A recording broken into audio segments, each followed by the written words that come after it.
I'm the best, man. I did it. Educated guess, I'd say that man is alive.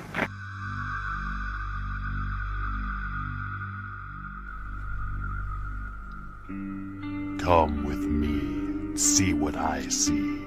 The terrible worlds that lie between. The realm observed and the realms unseen, where the dark things live while you dream. Unconditional Shove, the new horror sci-fi graphic novel anthology series. Featuring 2 stories and over 80 pages of compelling, action-packed, terrifying fun. Unconditional Shove Volume 1. A graphic novel for all you lovers of the strange, macabre, and creepy things that we all know exist in the shadows of our universe. Unconditional Shove. Back it today on Indiegogo.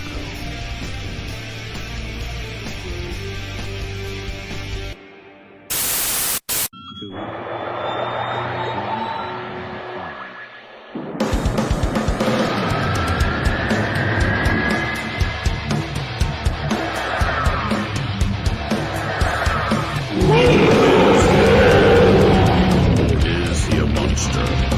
He's the dreaded dinosaur man.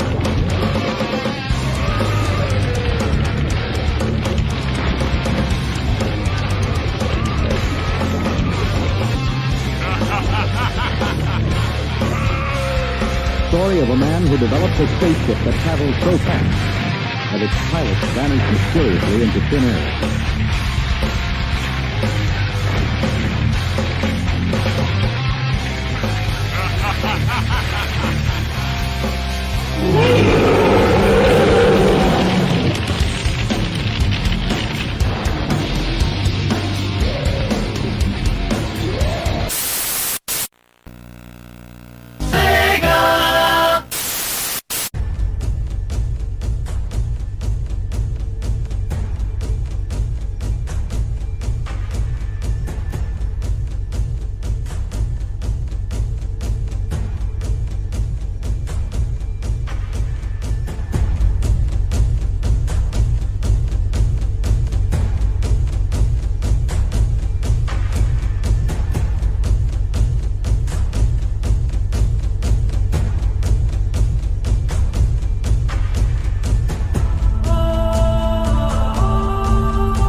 The brave hero conquers the diabolical villain and rescues the damsel in distress.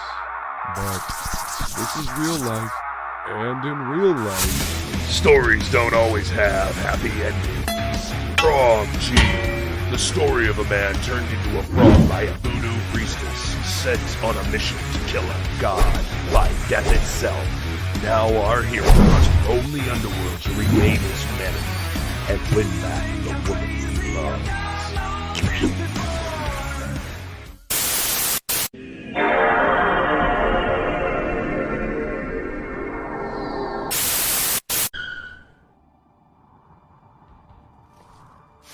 Swift, fearless, deadly. These are the men of the Military Assistance Command. They do the jobs the others don't dare to. Trained in the lethal arts. You'll never see them coming. But if you're lucky, you might just hear them rocking.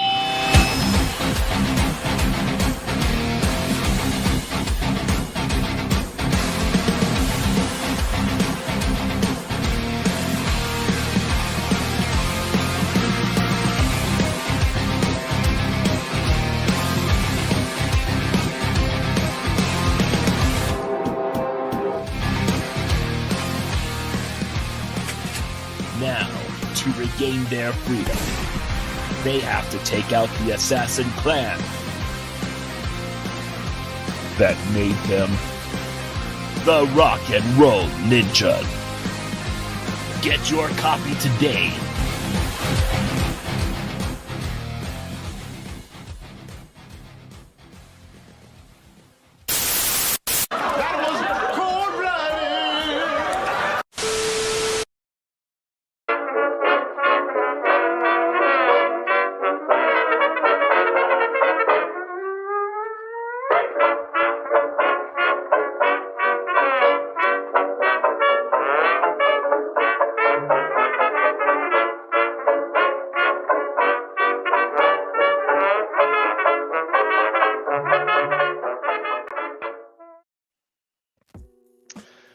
what's going on, everybody? This is your man Jay. Thanks for tuning in. This is Jay with Mighty Bot Studio, mightybotstudio.com. That's where you can go and check out my art, my merch, all that good stuff. Check it out. We got a new t-shirt out there to Casey Jones Rat mashup, colored by Billy Bascom. Really cool. Got a t-shirt up there. Might slap that on a hoodie. So excuse me. Hope you guys like the new intro. I figured instead of doing like an intro, I would do trailers of projects of people that came on the show and stuff like that. I think that's way cooler than just a trailer. I mean, an intro, in my opinion. You know what I mean? So, but nobody's here yet. The links have gone out. We got on Twitter. We started half an hour early today. We'll see if I keep 9:30 or I might start at 9 o'clock. Just because I get up early in the morning to take my kiddo to school, so it's tough for me to stay up late. So I might start an hour early instead. I might start at 9 instead of 10. We'll see how that goes. We'll experiment, and if nobody comes in, then we'll just resume with the 10 time slot anyway. But I appreciate you guys. Whether you come in, peep me now or in the future, that's what we're doing. So we are starting off early. You did see the trailers and stuff. Again, mightybotstudio.com. And I mean, we're gonna go ahead and why don't we just get started, dude? Two things I've been wanting to draw lately. I've been thinking, drawing an Astro Boy picture would be awesome. And I have this. Let's see if I can adjust this light better. It looks so dark because this is brown paper. So this is a brown paper that I'm going to try out, this tan recycled sketch paper. We're going to go ahead and try that out today and see how that works, because the white will show up really nice on it. So I think that'll be kind of cool. And we'll try that out today. Let me show off maybe some things I've been working on lately. A couple little concept stuff. I've been fiddling around with this rabbit robot guy lately. You guys might have seen this one before. So you guys might have seen this one before. Let's make that. Let's do that and that, maybe. There we go. So you guys have seen me on Twitter. You guys have seen this one before. We'll go ahead and so I got that one. I did another piece of him fighting a Vespis. He got little extendo arms and stuff. So I just wrapped this one up today. We got that one going. I think I'm finished with that one. And then another concept, fiddling and farting around with, I just passed it. This one here.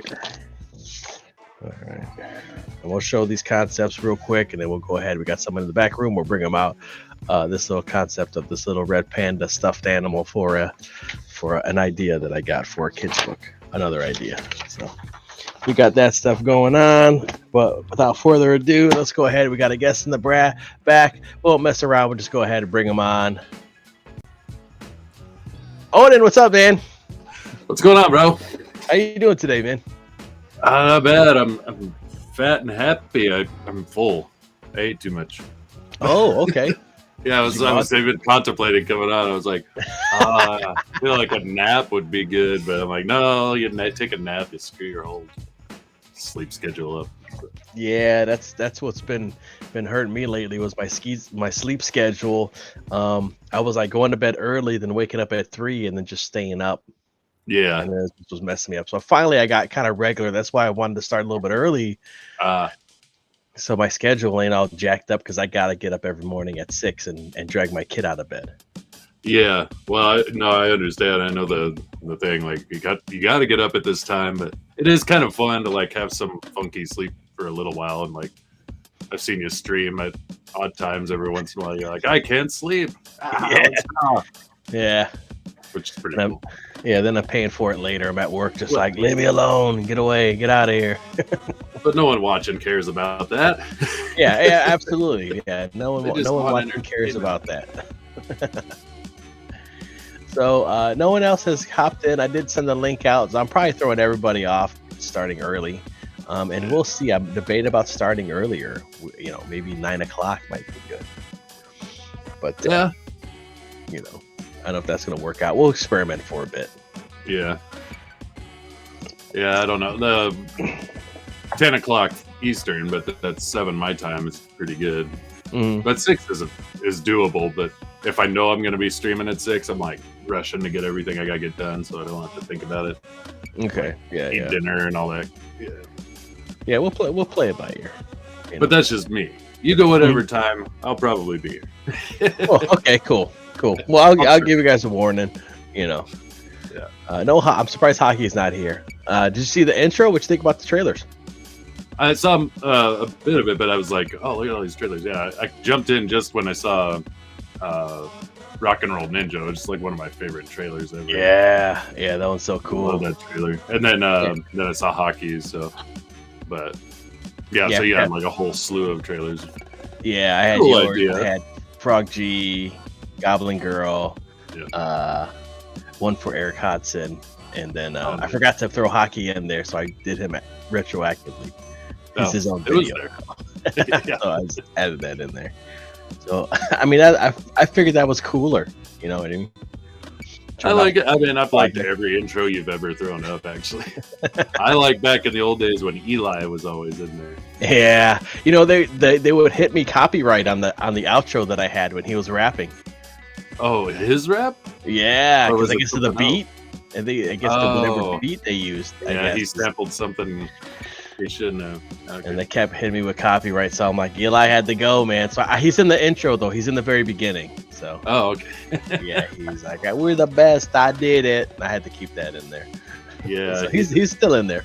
I still follow him on Twitter. He doesn't do anything. Never followed me back. But he's got a mixed CD. I thought about buying it. Oh, dude, that'd be dope. Like, just play it in the back in the stream in the background. Yeah, there you go. Well, his beats will be copyrighted. That's true. Yeah, that's true. It'll be the Eli mixtape party in Art Jam. Yeah. Well, and I was cracking up because I was thinking, oh, did he copyright his little freestyle that he did? No, I guess the beat belonged to something else, I guess. Yeah. So the beat ended up being used somewhere else, and that ended up getting copyrighted. That makes sense. Mm-hmm. So I'm thinking, since Hockey ain't here, man, I'm thinking we just throw out some ideas and just draw some shit, Just draw some shit, or yeah, come up with or an if idea. there's something you want to work on, or whatever. I've been You see itching. this? The finished. Yeah, dude, that came out so awesome. Yeah, I gotta get dude's address. I'll send it to him. But... Yeah, that's awesome, dude. That came out great. Yeah, it was fun. Yeah, I don't know why I draw mine. Mine was drawn so small. Like he's like this big on the page. I'm like, why did I draw him so small? Well, there's like the rule of thirds and things like that. It's like I just filled up a whole damn page. There's no room to breathe, So it's yeah, there's cool. time and place for different things. Yeah. It looks like he's coming out of the page with the way his hand is. His other hand is up. Looks like he's almost like holding on to like the page and coming out almost. I thought that was framed like the black. Yeah. Like a border, and then I had the moon and everything like breaking the border. So I had lots of stuff breaking that. Yeah, that's cool. I like that. It was just design like, oh, that'll look cool. And turned out it did. There you go. But yeah, let me get some paper. Let's get some paper out. Some big work. Hope we got somebody else in the back. We'll just go ahead and bring them on. I'm too lazy for intros. 11 by 17. Get your paper and your pencil. Mr. Chad, what is going on, sir? Howdy, fellas. Howdy. Yeah, I was saying you need to get your address. I'll send you that drawing. Yeah, definitely. Yeah, that came out really good. It did. I guess I'll have to send you mine too, so it can't be outdone now. Yeah, send you all of it. I appreciate it. Maybe I need to do like a section in the back of my book and put that stuff in it. Yeah, well, let me do a better one then. A better turned out one. Great. What are you talking about? Yeah. All right, if that's what you want to do, I said I would do it. You don't need to. It's like, let me send you 10 versions. You pick the best one. Yeah. Don't kill yourself. If you happen to send me a check, that'll be great too. Oh yeah. I got those. I got those pouring out of my ears. Paid commission, right? The first time drawing a character is always like the blueprint kind of like wonky. Like for me, it never turns out that great, So then it's like, then the second time I feel is like, okay, let me get into it. This is all right, let me put my spin on it. But the first time I'm just like, just try to draw the character so it looks like the character. Yep. Hey, you did great your first time out. Yeah, thank you, sir. That was fun. It was very fun. And it's almost like sometimes I kind of like that. You're taking the break of doing some random stuff and just let's draw this guy. So I think that's kind of fun too. So what are you working on, Chad? Can you share it? Can you talk about it? Keep it secret? No, I'm not being secret. I'll show you. We'll see. Hopefully I don't zap myself. But, I've been having issues with StreamYard. This is Melon. This is Melon, so you might. Oh, right. Issues. Which has more issues than. So you have twice the issues now. Which two wrong issues might make a right. That's true. Yeah. Let me get Photoshop running here. Photoslop. Photoslop. I gotta get me a nice editing program like that so I could start making better thumbnails because Procreate's a little rough in terms of. If they make a new Photoshop, they should call it Photoshoppy Seconds. There was a couple guys I worked with at this Japanese anime studio here in Houston, and one guy was Korean, and the other guy, the producer, was this gay guy, and he started doing started making fun of the Korean guy. He goes, "What do you call it? This Adobe Shop? Like, what do you call this thing?" Here, I'm being racist now. What do you call it? Yeah, and he probably did it in like a gay voice. Yeah, gay Korean. It was gay Korean. This is my gay Korean. Is he gay or Korean? Do you know that song from Legally Blonde? Is he gay or European? No. It's hilarious. It's I was just watching Norm Macdonald do a joke about that. He said, something about gays over in England, and he's like, it raises a question: how do you know if an English person is gay? That's true. All right, I shared what I drew today. Okay, let's see. All right. This is a page from my next Black Phantom book. Nice. It's not very interesting. I do like that last panel, just the dialogue. Russia! Go to hell. I'm going to Russia. Yeah. That's a great line. Well, I stole it. No. From where? Davy Crockett. Oh. Davy Crockett, when he was going to Russia? I forget. No. He was trying to get Congress to get involved in the Republic of Texas and their war with Mexico because we were being attacked. All the people living in Texas, and then they refused. And he says, "Well, you can all go to hell. I'm going to Texas." I like that callback. I was like, did I miss a season of Davy Crockett? No. Crockett goes to Russia. It was a real deal line, and that's great. When I was writing this, that popped into my head, and I was like, "Yes, Patton's going to tell Eisenhower I'm to go to hell." And so it's Patton and I. Okay, it's a really bad Eisenhower and Patton, but now that you say it, I see it, but I would have never guessed because I don't know, I just would never. So on this date, Eisenhower told Patton that he was no longer in command of the Third Army and that he was just going to be a governor of Bavaria and help to rebuild Russia. And during that time, Patton was trying to convince Eisenhower that we needed to move on and attack Russia before they become a very serious enemy. So I fictionalized my variation of it, but in this story, he's actually going to go and attack Russia. Oh, that sounds cool. Well, it looks like it. Yeah. And hell's coming with me. Yep. That's He's awesome. he's gonna command his army through the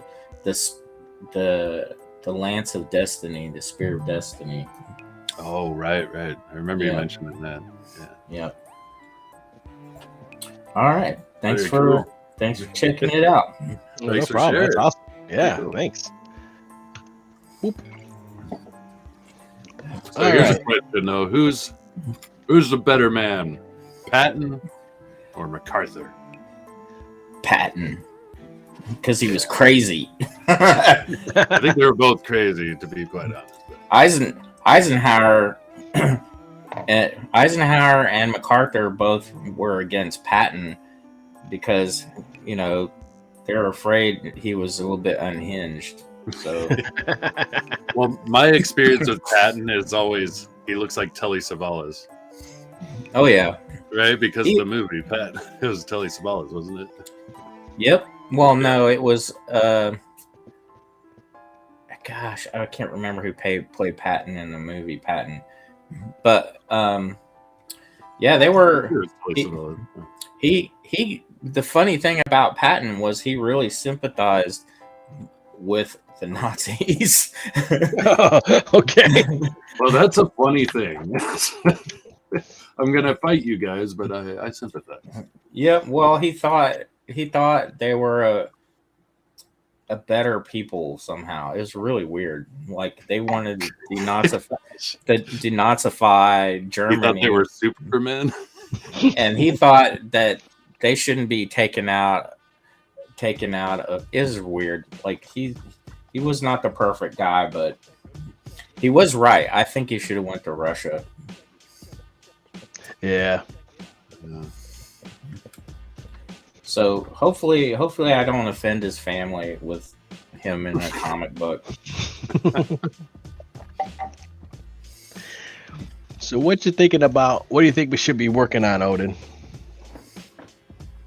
Sorry, I'm like sidetracked because I was like, I thought for sure that was Telly Savalas. No, it was George. George C. Scott. Yes.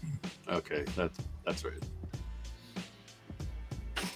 Now that you said that, I'm like, yeah, you're right.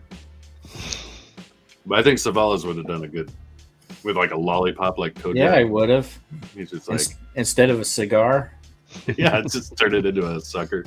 Yeah, maybe I'll do that for you. I'll put a panel where he's got a sucker.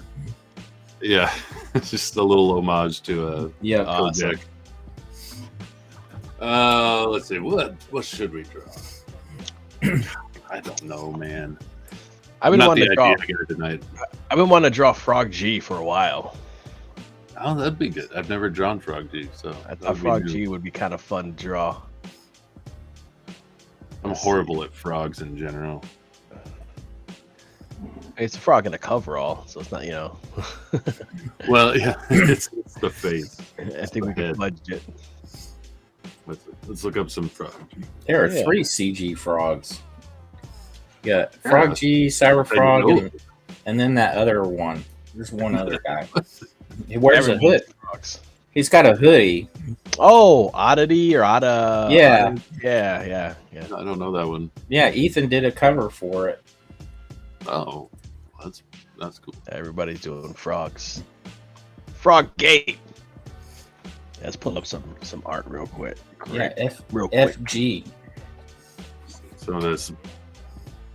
Oh yeah, I remember this interior page. Oh man, Bascom and Ink Spot's art is awesome. See, I like the one that Bar did was. Yeah, Bar's. Look, I froze. Variant cover. Oh no, did you? Oh yeah, you did. Yep. Yeah. At least you're in a stoic position rather than. I think it is Melon that I've been having an issue with. Yeah, Melon's weird. I'm gonna hide you and pop you out. Pop you back in. Let's see. Oh, now we can't see you. Send him a gun. Yeah. Well, I'm here in spirit. Now you're a ghost. He's a ghost. Ghosts. There we go. All right. Nope, we always see nothing. Now it's a radio show. Let me quit and then pop back in and see if that fixes it. I'm gonna shut stuff down. All right. Give me a couple minutes. No worries, man. Sure.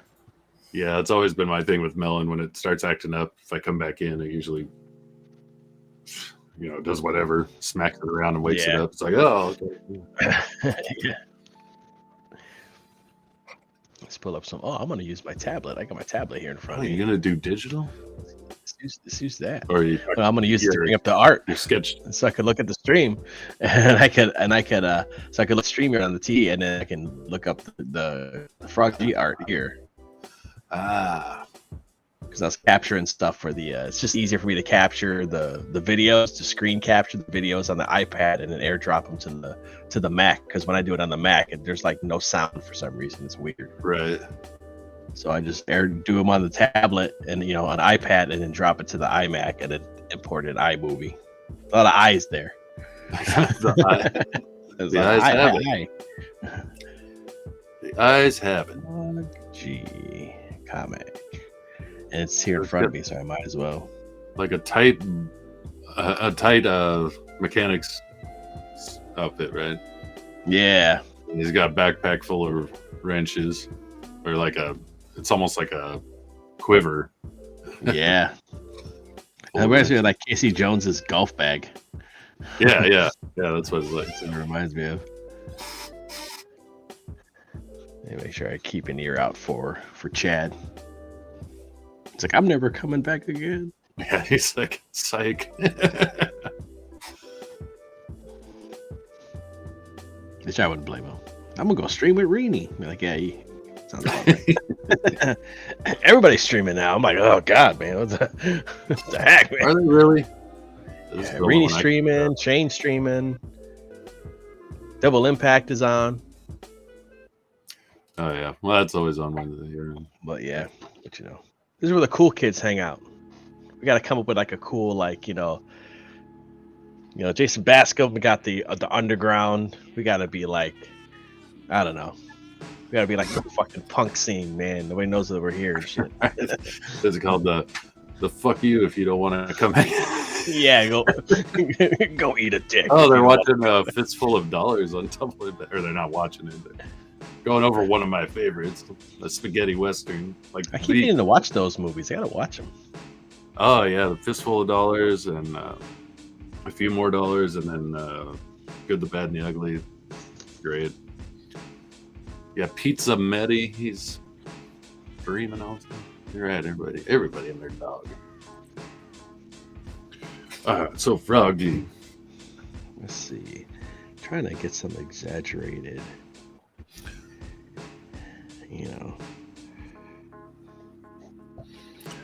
Yeah. He's a very animated, exaggerated character. Very long, gangly arms, which is cool.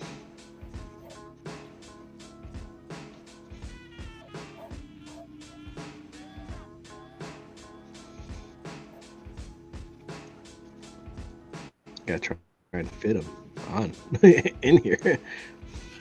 Are you going too big now? I don't know. Yeah, I'm like his feet, his.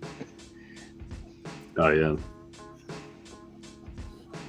Yeah, the hands and feet are big. Yeah. The limbs are gangly.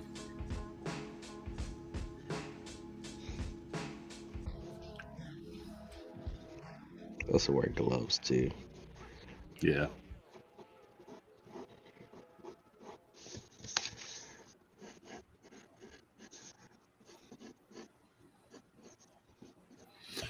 Guess I could switch my camera. Well, I'll do like I normally. I'll switch when I go to ink.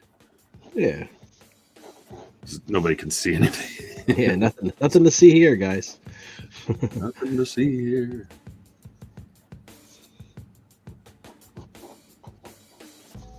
I'll bring that one in. I'm using this tan paper, so let's see how this works out. Craft. Like brown paper, you know what I mean? Craft like it's what's it called? Tan recycled sketch paper. Because I figure when I do the white, like the white will pop. Yeah. Some white inks on it, so we'll see. He's got this weird mustache. Get all exaggerated with that. It's funny with that mustache. It's like those monkeys You know those certain monkeys that have that golden mustache. Yeah. Seen those? Like at the zoo. Hey, Chad, you're back. Yeah, timing worked out good. My wife and her friend were leaving, so I was able to go say goodbye. Nice. Nice. Now it's time to say goodbye. Wow, I am chugging. Look at my hand just drag. It's not that bad, or at least to me, it didn't see that. That's the bummer with Melon. It uses more of your resources on your camera. Yeah. Or your computer, you know? It's like, yeah.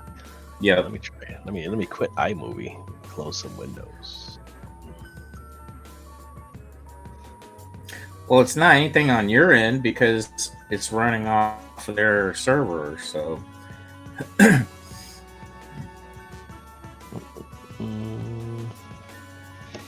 Oh, he does have teeth. Okay. Frog G. Gee willikers. Frog Holy G. mackerel.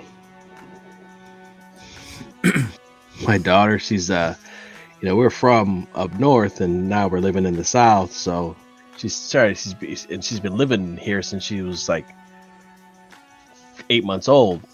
Yeah. So every once in a while, like a big old thick southern accent will slip out when when she's doing something. So we were at the park playing, and she's running around. She's like, "What's that over there?" I was like, "What? What's that there? What's that over there?" Or she came down the slide, and the slide was hot, and I was like, "Gotta be careful with the slide. It might be warm, sweetie. It's like 85 degrees today." So she's like, "I'll be fine." I'll tell you she goes down, and she's like, "It burned my bottom." I was like, "Hot damn it!" I was like, "No, I wish you would have said my biscuits are burning." Every once in a while, like a big old thick southern accent will just sneak out all of a sudden. Yeah.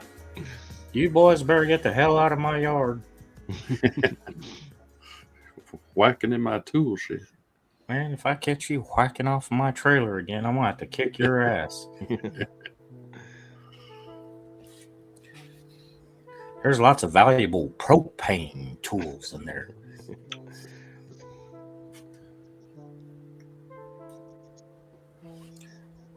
I'm not a fan of Mike Judge. Oh, really? Personally. Oh, well, I don't know him personally, but yeah, fuck that this guy. is some dirt. There's an animation studio in Austin that was called Heart of Texas Animation. A lot of those guys have now gone on to form Powerhouse, which did Castlevania and the He-Man stuff, like for Netflix. yeah. But back in the day, Mike Judge asked them to draw do a 15-minute like it was a pitch, but also a first episode kind of thing. I forget, pilot. Do a pilot, and they busted their ass. They designed all the characters and did this pitch, and then Mike Judge didn't pay them after the show got picked up, and they didn't get hired to do any of the work. Oh, so he stole the idea. He pretty much just said, "Here's my idea, do it," and then didn't compensate them. Yeah.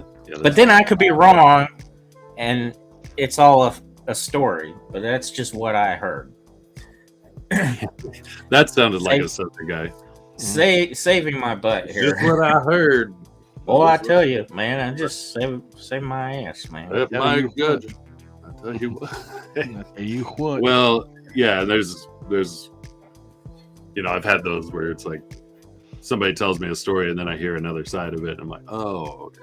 But even still, I'm like, well, I know a bunch of those happened. Guys, so yeah, something happened. Let's go beat his ass in Minecraft. I mean, look how many years it has taken for Mike Judge to get a new show off the ground. Yeah, I don't know. Is he doing anything right now? He's doing Beavis and Butthead again. Yeah, got Beavis and Butthead. But he was doing other movies and shit for a while, like non-animation. like he did Office Space. That was a long time ago, obviously. Yep, that was ages. Yeah, that and Idiocracy, but yeah, those are forever ago. He did Idiocracy? Yeah. I thought that was I forget his name, but I thought that was somebody else did it. It's interesting though how prophetic that movie is. Yeah. Unfortunately. Draw a big old frog head. Man, I probably need to draw, but I'm drinking coffee right now. Priorities. Draw and you can't drink and draw? You can't drink and draw. Well, I mean, when I'm talking about drinking coffee or alcohol, because I drink alcohol and draw. Pretty much my entire book was drawn. Really? Drinking. Yeah. I can't go do a drink and draw and then draw and party at the same time, you know. But yeah. But I can get a buzz and sit and just chill out. I can't drink too much. It puts me to sleep. Yeah. I'm like, I'm tired, y'all. Night. It does it more to me now as I've gotten older. Yeah. Yeah. Yeah, I don't know. It wakes me up most of the time. But I think it's also the ritual of, like, I get home from work, so I don't drink all day, but then I get home, I'm like, day's done. I'll have a drink, you know, and that's also when I'm going to draw, so that's why I'm saying I'm, like, drawing. It's not like I'm shitty, you know, but I'm just having a drink. But yeah, that does kind of perk me up that, you're home now and you can do what you actually want to do. Okay, so what does the G in Frog G mean? I have no idea. It was the guy's guy's name. He created him, and that's what his moderator name was forever. Like, yeah, it still is. Is that like original gangster, like Frog Gangster? Could be. That's kind of what I always thought, but I don't really know for sure. Like, I know Frog G, he's an actual person. I mean, that's his moniker anyway. It's not like his real name, of course, but why not? It's just maybe a change when the book comes out. He's like, if we get $10,000, I'll change my legal name to Frog G. I hope that's true. A missed opportunity. So do you guys keep lists of names of characters? I have before. I don't have one currently going. But I keep try to, but I keep one in my notes on my phone that I keep adding to. I've been adding to it for over 12 years now. Yeah. Anytime an interesting name pops up in my head or something, I'm just like, I better write that down, so I keep it. Yeah, I used to do that more, and then now I do it with ideas, because I'm making an anthology book, and I'm like, anytime I'm like, that would make a cool horror story, you know. Yep. I keep a list of plots as well. Yeah, very similar. Yeah, I could be having tons of ideas, and sometimes it's just like, I don't know if I'm going to be able to, like, do them all, you know? No, but, like, for instance, this Black Phantom story I had was a part of that list. I went through and went, what seems more interesting and fun to do next, like, out of all these plot ideas? And this just seemed like the right one.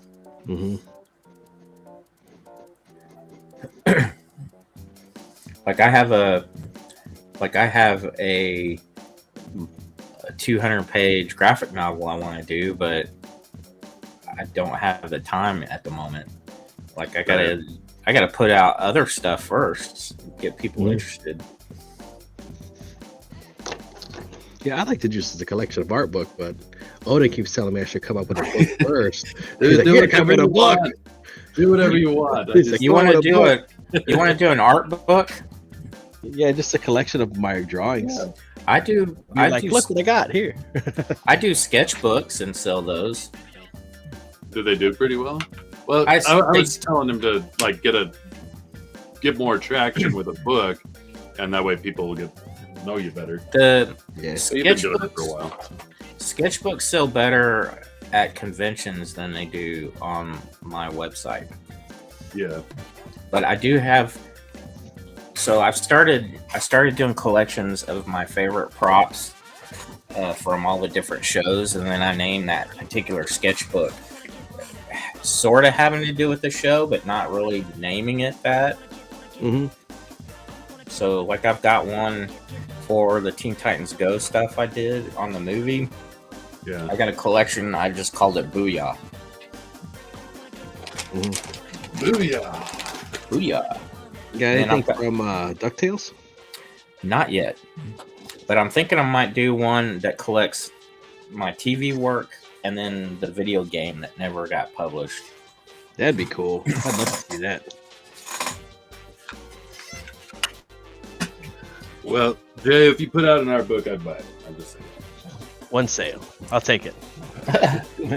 Even if I'm poo-pooing on it. I have more interest in doing comics than selling the comics. Mm-hmm. That's what I think is like telling stories is too much fun. Yeah. Well, I've got so many art books and books that are on my shelf, and I don't even look at them much anymore. But my comics, I still go back and look at all my comics. And read them. Yeah. Well, and that's the thing when there's a story attached. Now, I do pull out art books quite often, but you know, they have to be like Rosetta and shit. You know, something like really inspirational. Yeah, I got so many different artists. Just a huge collection of them.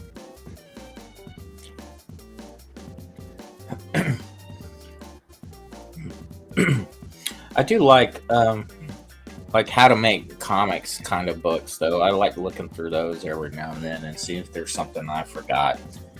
But I've been keeping.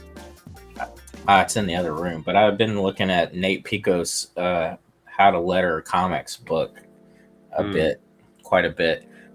But I told Eric Weathers, like, dude, you need to do a lettering book because I think you could do one better than Nate Pico's. He's like, well, how's that?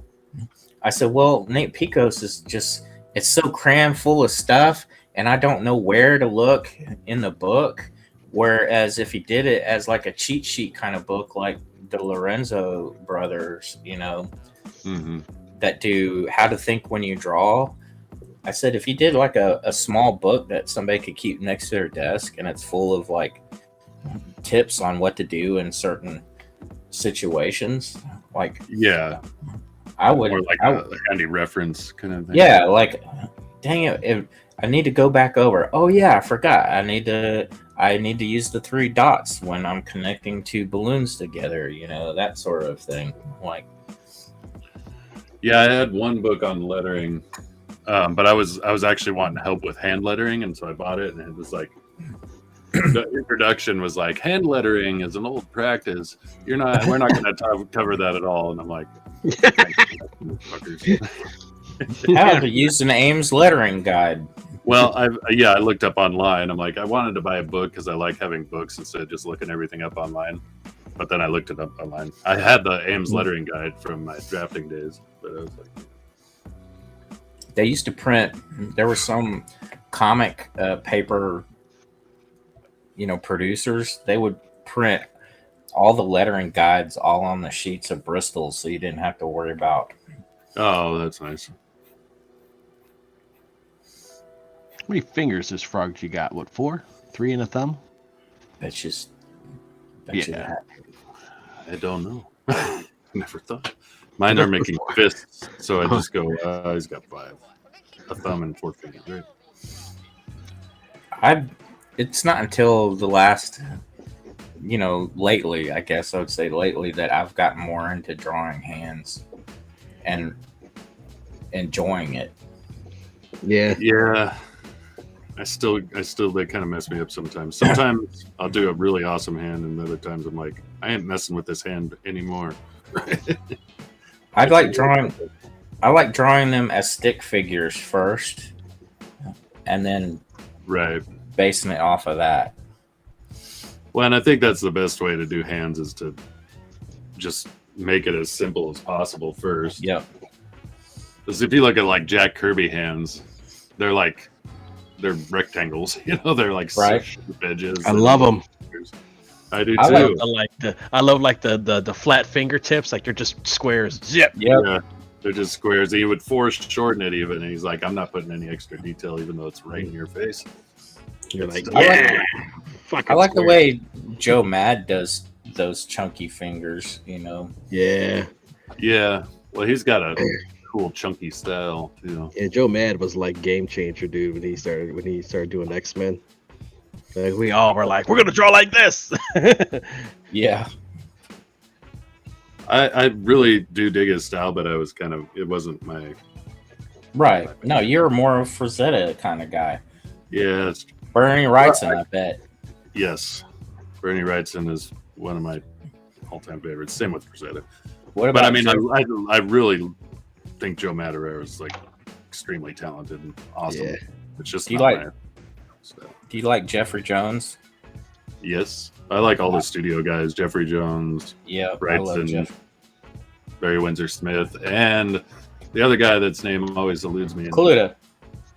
Yeah, Kaluta. Yeah, Michael Cluda. Kaluta. Yeah. Yeah. Michael gave me the best piece of advice I'd ever gotten, and he told me that even as a professional himself, he still has to beat the pavement and let people know that he needs work. That work just doesn't come running to him. He still has to go ask and get jobs like anybody else. Yeah. And that gave me some confidence and made me realize when I was hungry for work, I always just network and just go after the jobs. So Yeah, that's the one thing I suck at. networking. I don't like networking, and I don't like I don't know, sales. People. Networking is Yeah, I don't like- networking is so important. Like it is like a major thing. Like if you don't go out and Oh, I get it. beat the pavement and try to apply for jobs, nobody's like, that's a misconception. You don't, working artists go after work. Starving artists sit and wait around for it to drop in their lap. That's true. What's going on with this waste here?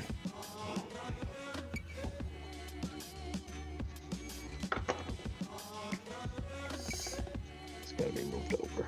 That's no problem. This is kind of like got a 70s vibe to it. Yeah, Like- whenever this starts playing, it reminds me of Makes me think of like a a Family Stone or Earth, Wind, and Yeah. Fire. like a blaxploitation film kind of. Oh yeah. yeah. This is Dolomite. a playlist Yep. of a chill hop radio. Well, I know that melody so well because it's always playing when we're Oh yeah. on your Yeah. show. Yeah, I gotta get some more music, man.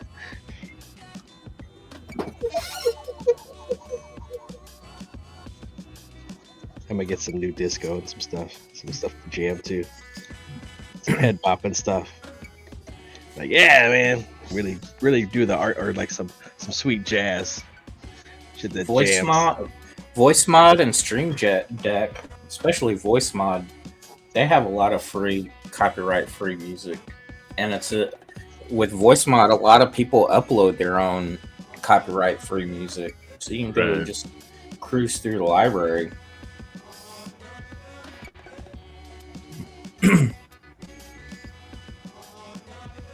Is anybody in the chat? I don't know. Oh, Unhinged is here.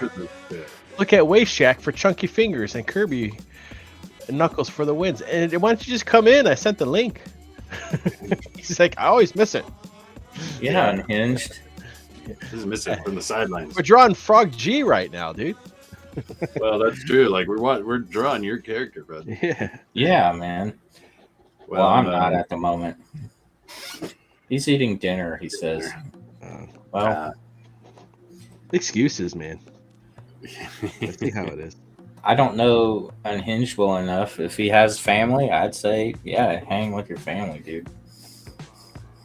Probably eating dinner with his family and mother.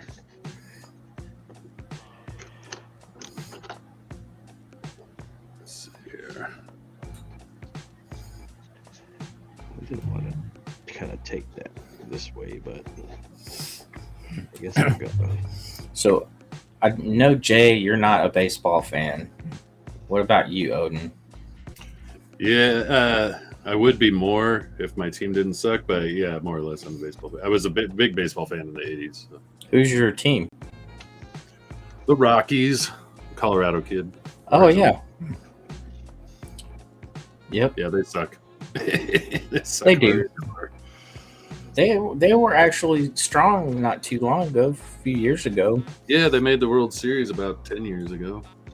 But that was an aberration. They got the American League just showed them what was up in the World Series. But American League is tough.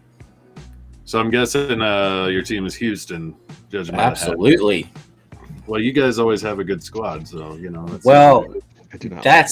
That's only been the truth since like you started cheating. Yeah, since 2016. Yeah, when the stealing signs started. Yeah, you know, it came out. The Dodgers got caught cheating. It came out that they were cheating the year they won a few years ago. Yeah, but they didn't get slapped on the hand. The Astros were the scapegoat. They were a big time scapegoat, man. People were pissed. The thing is, like, the Yankees too got caught, but they're, you know, MLB is really biased. Their two biggest markets are LA and New York, so they're not gonna get them in trouble. Yeah, well, and that's the one thing that annoys me about baseball is the big markets have the best teams, and they always do, and that's just the reality of it. That's Astros were known as the Lastros for so many years. Like, they were the worst team in baseball for decades. And now this last, I don't know how many years, people are mad. People are mad now that they're all of a sudden coming out and being a legacy team now. Yeah. Trying to think who some of my favorite Astros all time, because like there was a stretch where I could give a fuck all about baseball. Nolan Ryan's everybody's first known. Yeah, but he's played for so many. Like, to me, he's a Ranger. Yeah, I liked Craig Biggio. Mm-hmm. Jeff Bagwell, like that era. Yep. Like those Bagwell still works for the Astros. Oh, nice. And oh man, I'm drawing a blank on his name. Reggie Jackson works for the Astros too. What? Yep. Well, that's cool. He never played for him. Nope. He was a Yankee. He was a Yankee. He was an A. He was an Angel for a little while. Mm-hmm. I only remember him as an Angel because of Naked Gun. Yep. He's also his candy bar is back again. The Reggie bar, it's come back. About that. Yeah, Reggie this bar. year. Reggie Bar, he was one of my favorites. I really liked. Heck yeah, Reggie Jackson. I used to love watching that show of his on Nickelodeon as a kid. He had a show on Nickelodeon. Well, I didn't get Nickelodeon when I was a kid. Yeah, I had a show about baseball on Nickelodeon that was super popular. It was about sports, but and around that same time, Leonard Nimoy had a show about making movies that was really good called Lights, Camera, Action. Nice.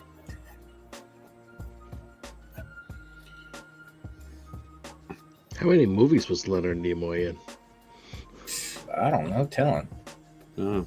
3 Star Wars movies. I don't know. I don't remember. I know he's been in other stuff, but Yeah, that's what I'm saying. Like, I get it, but it's like, it's not like, I Now know you're what being a new boy funny. movies. He said he was in Star Wars movies. That's hilarious. Don't you know? He played Boba Fett. Yeah, when they fought Voldemort.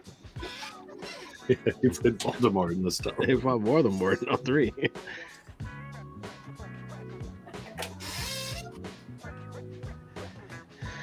That's looking better, I think. I love Star Trek. I've always been a huge fan. Yeah, I liked Star. I liked. I never got into much of the newer stuff, but the first one and Next Generation, I really like both of those. Yep, I love Next Generation, Deep Space Nine, Voyager, even Enterprise. Enterprise got really amazing the last part of it, but by that time they had lost so many viewers that it wasn't able to stay on. But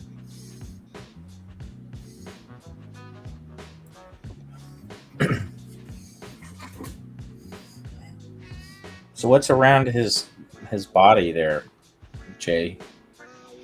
It looks like he has like it's gonna be it's like this big backpack that he has like his wrenches and tools in.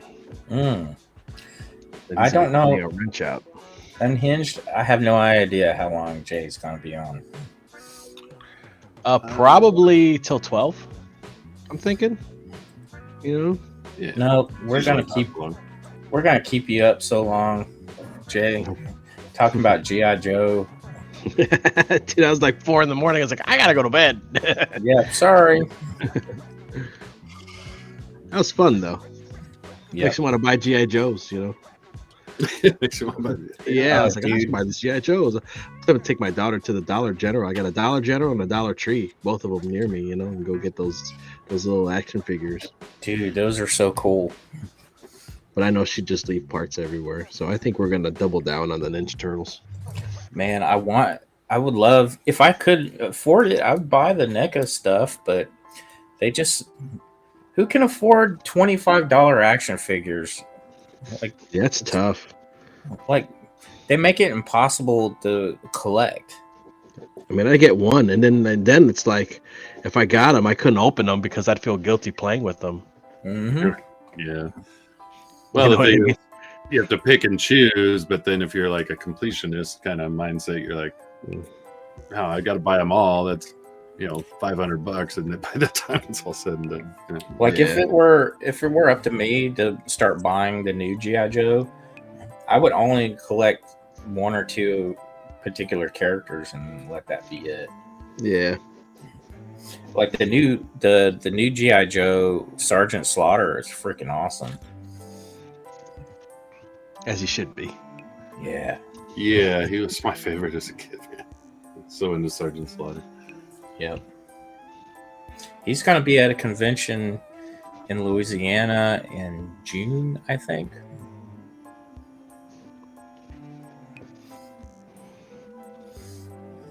Yeah, I missed the South Carolina con. It was last weekend. I was like, dude, what? It like snuck out of nowhere. Like, I was like right in my neck of the woods. I could have went there and saw a bunch of people, and Kevin Eastman was there. Oh, sweet. Oh man, dude. Yeah, I'm a huge Ninja Turtle junkie, but not big enough that I buy everything, Yeah, me neither. I like the old stuff. I'll probably get the Ultimate Collections. I don't recommend it. Oh yeah?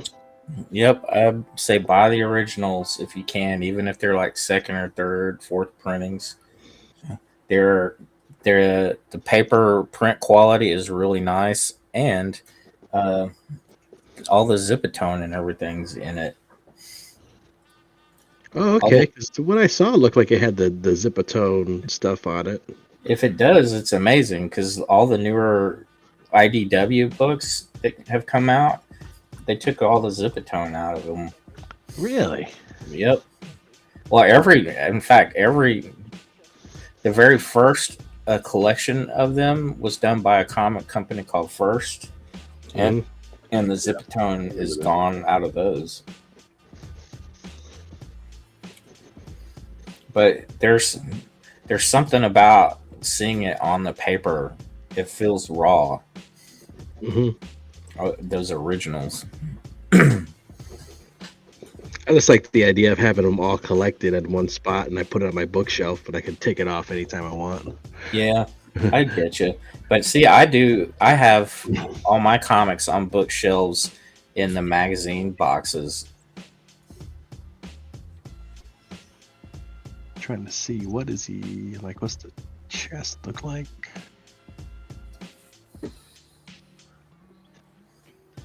How did you get your screen shared, Odin? Like, Oh, I've got an overhead camera, oh, but it's just on like a little thing. I can move it around and stuff. So, He also, I think, in Melon, he also can request to share his add a camera. Didn't we do that one time, Odin? oh yeah, that's right. Like he asked to add a camera, and then we had his face, and that's what I got. You know, Yeah, let's see. I put myself down here. Astros are crushing the Toronto Blue Jays 8-1 right now. Yeah. So you could, yeah. I could say, cool, add the camera, and now it's. Now you can look at the top of my head. It's great. Yeah, there you go. What was it? I'm trying to think. I forgot about that. I had a nice layout. Oh, here it is. I think we did this once. This was a cool one. Oh yeah, just a side by side. Like that, or like this, or like that. Melon has some pretty nice layouts, I have to admit. They also have dark mode, which is pretty. Yeah. Dark mode. Commode. Of course, mine is not on dark mode. Like I don't know how it got switched. I didn't know I could change it to dark mode. Yeah, now I gotta find it. Like It's in the There it is. settings, I guess. yeah, it's the bottom part. So not in settings. Or if you go further down, there's like an extra little setting thing, and you just click. Oh, that. I see it. It's a little button. Ooh, nice. Yeah, Sexy. yeah. Let's turn the lights down low.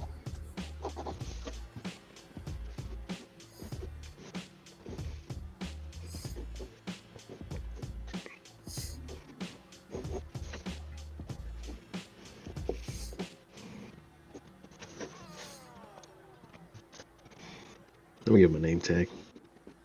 Odin, what is your comic? Do you have a comic out? I do. It's called Unconditional Shove. A horror sci-fi graphic novel anthology series. Is it on a crowdfunding site right now? Yes, it is in demand on Indiegogo for the moment. Very soon, we're going to end the campaign, though. But it is in demand right now. I'm going there now to check it out. And the first if you back this run, you get the bonus Cole story in the back. That's true. Are you guys being shadow banned at all? No, not the it hasn't been the entire time, so I wouldn't know that it would be now. Did you get it spelled right? Unconditional. Yeah. Unconditional shove. Unconditional shove, like love. Yes. Shove. Like I shove you all very much. Unconditional Shove, Volume 1. Yeah. Ladies and gentlemen, it is currently at $4,555 with 79 backers. Yeah, those are. It's got a very old school horror comic vibe to it. Thanks. That's what we're going for. With some modern sensibilities still, but yeah, my style kind of lends itself to that kind of EC comics and eerie and creepy, and that's all the shit that I like anyways. So it's like, I just lean into it. 80 pages of terror. You black and white or color, which is neat. Yep. Or both. Oh, I see. Yeah, the most back tier is both. People said, I want both. Both. And they are quite different. Like I'm arranging because it's all drawn now, I'm arranging the pre-press stuff, and I'm like looking at the differences, side by side. I'm like, they really do feel so different, the black and white versus the color.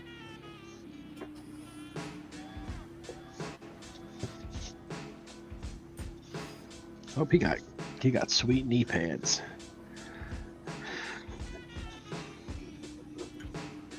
Yeah, real quick, I'll show this. It's nothing you haven't seen, JBot, so don't worry. I see it all. But yeah, I got the hookup. I'll never hear me. there's all the new Cole pages that I'm like, I want to show somebody, but I'm like, I can't. Keep showing the same guys. But I'll show the first page for Chad there. Yeah. This is page 1 of the Cole story that's added that will only be on this campaign. It's a 6-page because Cole of Atlantis went into public domain. Yeah. Yeah. So. Yep, a very famous Texan. Yes, one of my favorites. Robert Howard. Robert E. Howard. Yeah, this was hand lettered. That's why I was like looking at that. I'm like, no, it's cool. I like it. So yeah, if anyone gets the book on this campaign, they will get that added Cole story, and that's how you know that it was on this because it's never going to be printed in another shove book anyway. His house is a museum. I know. I want to go check it out. It's it's in a small town, right? Yeah, it's called Cross Plains, Texas, and once a year they do Robert E. Howard Days, and I've been there a couple times, and sometimes very. It's not a huge, massive gathering, but it's pretty neat though. A lot of Conan fans. A lot of very famous writers and artists show up to it. That's cool. And it's just really kind of like laid back, and people hang out around campfires and stuff. And well, I don't think people realize how important his contribution is, unless you're a fan, you know. But like, if you're just like a Conan fan, you might not realize because like it was more than just Conan. You know? No, it was so many. Like I've had this discussion with somebody lately, and they're like, "Yeah, but I don't like the barbarian stuff." I'm like, "Yeah, but he did westerns, and he's got so many pulp stories.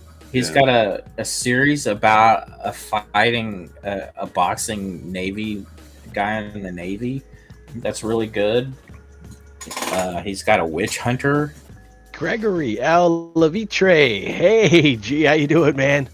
Hey, I got a leg cramp. Oh, what happened here? I'm getting old. Yeah, well, Howard was like a lot of the pulp artists or writers, you know. It's like you got to do a western this time. You got to do a high seas adventure. You know, you got to do a pirate story. You know, he's got pirates and all kinds of stuff.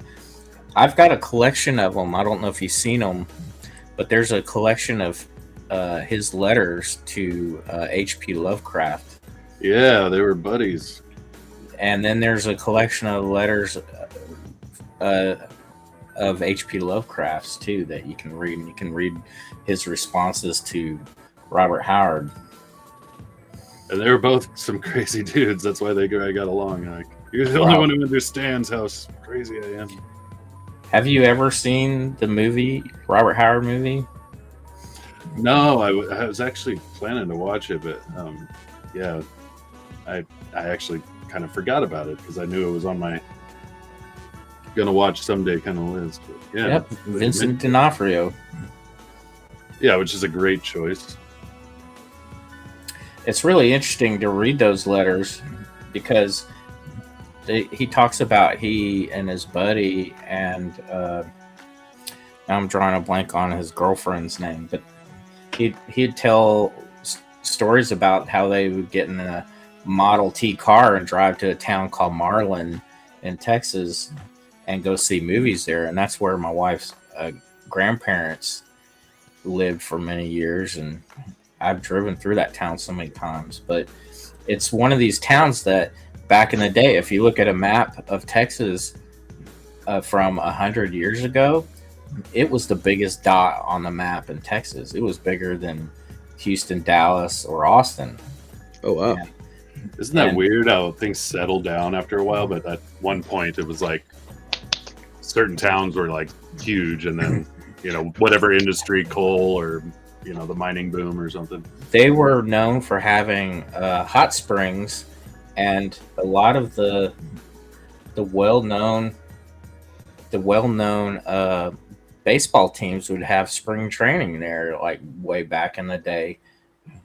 because of it. Yeah, it'd And be then, an end of your day. when the freeways were built in the 50s and 60s, it kind of diverted around Marlin, and there was no. The commerce kind of started slowing down. Like the second Hilton hotel ever built was in that town. But you had to read about how he would travel to go see the movies in Marlin. I always thought that was kind of neat. So Where where? do you know about a Robert E. Howard movie? Yeah, it's called A Whole Wide World. Huh. And it's got Renee Zellweger as the girlfriend. And Whole Wide World is based off of a book written by his girlfriend. I'm drawing a blank on her actual name. Yeah. But the book is really good because it's probably got them, other than the letters, it's got the most insight into who Robert Howard was. But D'Onofrio, that's a great casting. I'm His like, girl- I think about a character. But yeah, anyway, go ahead. His girlfriend and him kind of split up. Like so Robert Howard was still living at home with his parents. His dad was a well-known doctor in the region, and his mom was just really ill, really sick, and Robert loved his mother and doted on his mother so much, and he was kind of like the caregiver while his dad was out going, making house calls all the time. Right. And his girlfriend, who wrote the book, kind of wanted him to make a commitment, and he just couldn't pull the trigger. It's kind of hinted at, but it's not really blatantly said. Yeah. And then she left him. She left the town and moved to Louisiana. And then not long after, Robert's mother had died or that day, and Robert went out in the driveway and shot himself in the head. Yeah. Oh, jeez. So it's really weird to go out on the driveway by the house and know that's where it That's happened. where he did it. Yeah. And then Yeah, that would be fucked up. apparently it took him like 9 hours to pass away. Jeez. But he was a man's man personality too. Like, Yeah. he's like, and I don't know, where it all stemmed from, but he's like, I got to be good at boxing. He was big into boxing and shit, and like, and then writing characters like Conan. And I think he was the one at that like famous quote, the civilization or society or civilization is a thin veneer over barbarism. Yeah. And I was like, oh, that's a beautiful quote, because I totally agree. Yeah. Yeah.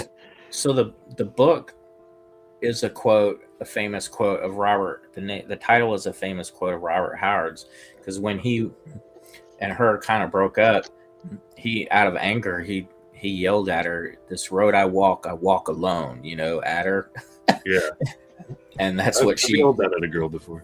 And that's something Robert would yell, I guess.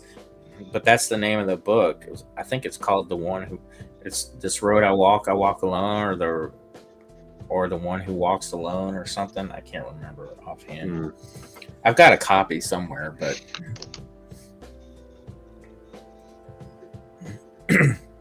but yeah, he would dress up in a sombrero and grow a big Mexican mustache, and then go walking through town with a poncho on and looking for some shit. Just he was getting inside his characters, basically. Yeah. And then he would walk down the street like he was a boxer. Town thought he was crazy. Well, I think he was a little bit. It could be. An interesting thing about Frontier Days, one of the first Frontier Days I went to back then, the local library would put on display all his original manuscripts that were on his typewriter or whatever, you know what I mean? And they would let people leaf through them with gloves on. Now they don't do it anymore because some of the writers were going, you got to quit doing this because somebody's going to, these ideas are going to turn up. Somebody's going to turn around and steal the originals, and they need to be kind of kept safe. Mm-hmm. But old ladies in the town of Cross Plains run the museum, but it's exactly the way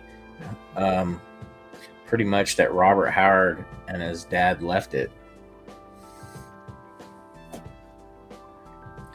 So you can see the room that he lived in, and it's so weird. It's like this tiny little hallway looking room.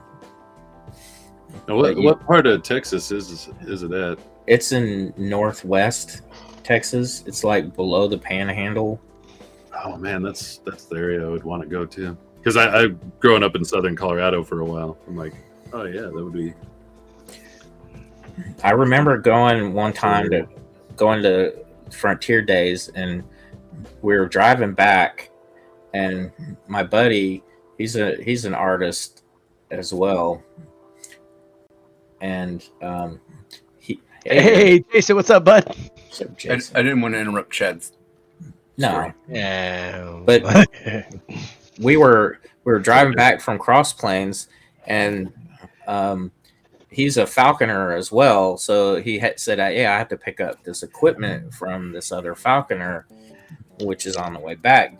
Are you okay with that?" I'm like, "Yeah, sure. Let's do it." So we meet this guy, and the guy says, "Hey, there's something I want you to see. I can't explain it. It's another artist here in town, but I want you to come see this thing." And he's just being real vague. Just follow me. We're kind of going, what in the hell's going on? Are we gonna get robbed or raped or what's gonna happen? One can only hope.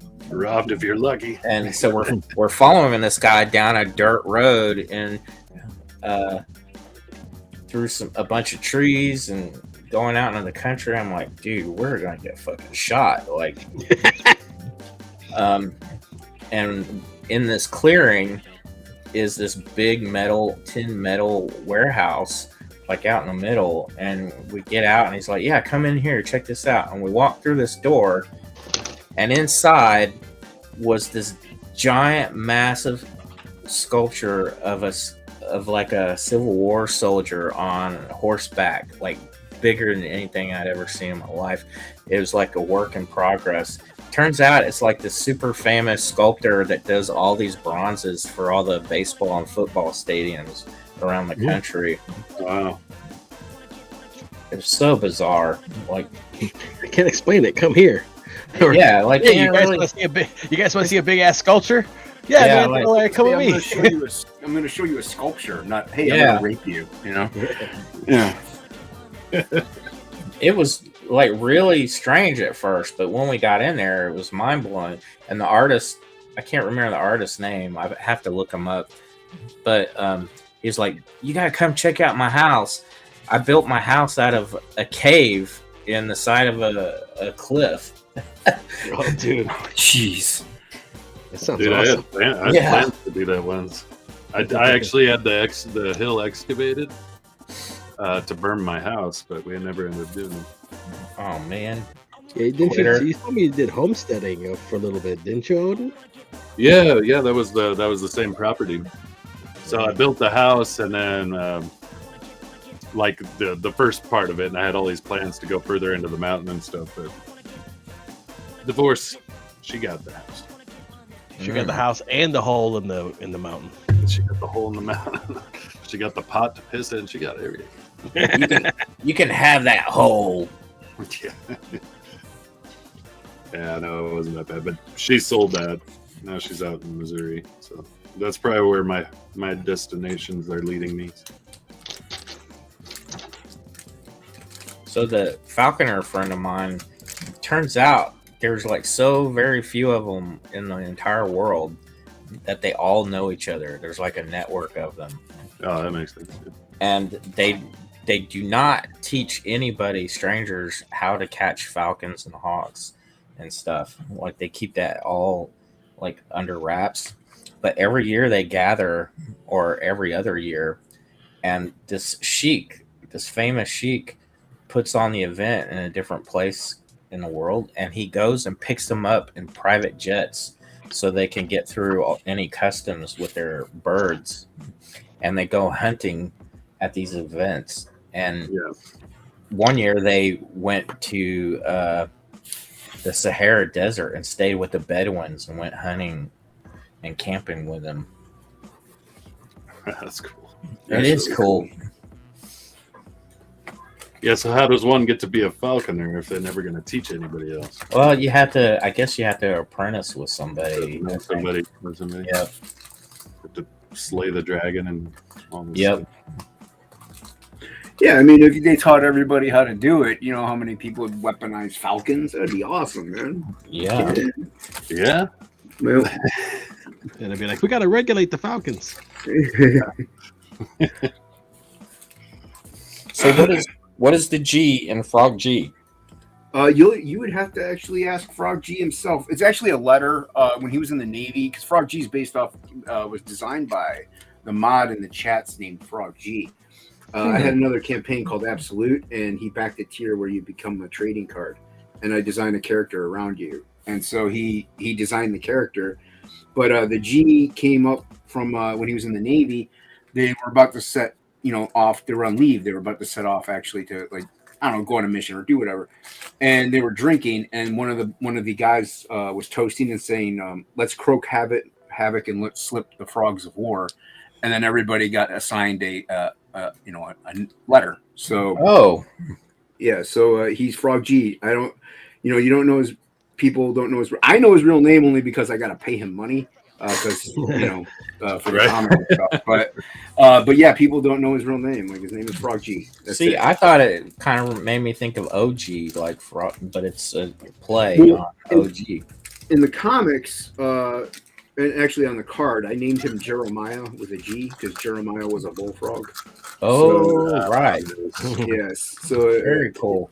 Yeah. So we kind of worked into that in the story. He's a good friend of mine. Frog G is a good friend of ours. Understood a single word he said.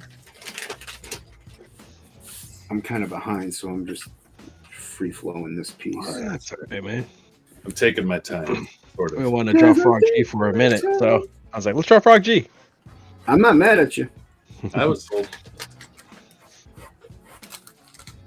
I mean, he's very different from Cyber Frog. Like, I know everybody's like, "Oh, there's a lot of frogs." It's like, well, there really isn't. Frog G wasn't even supposed to happen. I was supposed to do the Samurai Priest book, and Inkspots was going to do his Metal Mayhem Rockboy book. So we weren't even going to do this book. Fans demanded it. I like his design, man. He's been real fun to draw, and the poses you can put him in are real dynamic. And anytime you give when a character uses like tools for weapons, like, I'm fucking down, dude. Yeah, because Frog is or was a mechanic in the Navy, so yeah, now he kind of holds a clipboard. He says, I can't find it on Indiegogo. Oh, we're Shadowband, dude. They are. Those mother. But if you go to my Twitter, it's the pinned tweet, Jason Bascom. If you go to my Twitter or Unhinged Ent, it'll be the pinned tweet. Yeah, I'm gonna put it in the chat because apparently I'm the only one with a wrench. Speaking of, Hey, I shared this out. There should be people in the chat. I thought I saw somebody in there before I jumped in. Yeah, they're just not mods. Go to the chat. Yeah, let's throw that up. I don't have enough people to even think about mods to show. Yeah, Frog Me G's. too. Frog G's like my excuse to draw Spider-Man. Spider-Man meets Hellboy in a way, like stylistically, like as poses. But that's about it. Here we go. We're gonna make add as moderator. Oh, no, I can't even spell. I said Fog G. Yes, he is in a daze. A fog and a frog, or a frog and a fog. Oh man, nice. You got this. Do standards. The standard moderator usually. I'll just do that. All right, I made you a mod. You got up to 16K, and the logo is really tight. You know why that is? It's because that's by Matt Barr. Matt Bard. Oh, it's a Matt Bar logo. Speaking of which, he finished his Ninja Rock and Roll Ninja little logo that he was working on the other day. Oh, sweet. Yeah, that it was awesome. He posted it just a little bit ago. It might have been. He's gonna do a patch. He said. Yeah, it might have been what I saw when I opened up Twitter. Just That's cool. I want a shirt. Posted it an hour ago. Yeah, that's might have what I saw. I don't really go on Twitter like an insane amount, so I just opened it before I got. I need to quit. Yeah, it's easy. You go to, I got a notification, and then you go to like check your bank account, and then all of a sudden you're on Twitter for 10 minutes. Just like, damn it! I like how he hit a number 6 in the guitar. Of It's sparkle.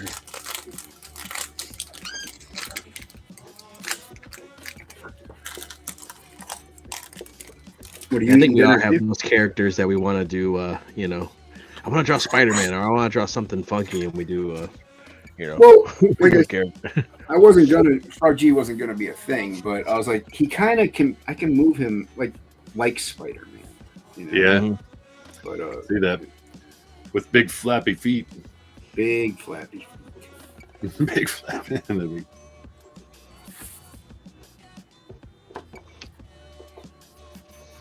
So big, I forgot to fit him on the page. Yeah, had a similar problem. Dude, I don't think I ever really fit him completely on the page. That's half the fun, right? You could be like a life elf. You're like, yeah. Just hide these feet. Yeah, just hide them. Just hide them off the page. I like that like cover for Youngblood #1. He just drew like this perspective bubble where their feet would be. Their feet just like disappear behind this bubble.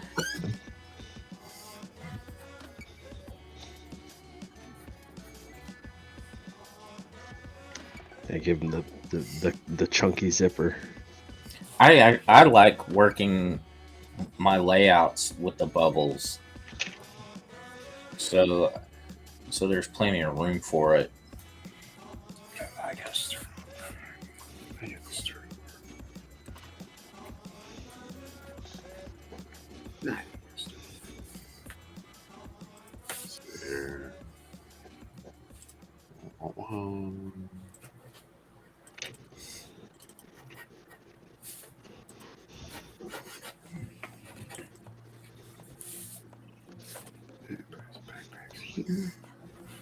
There we go. It works out.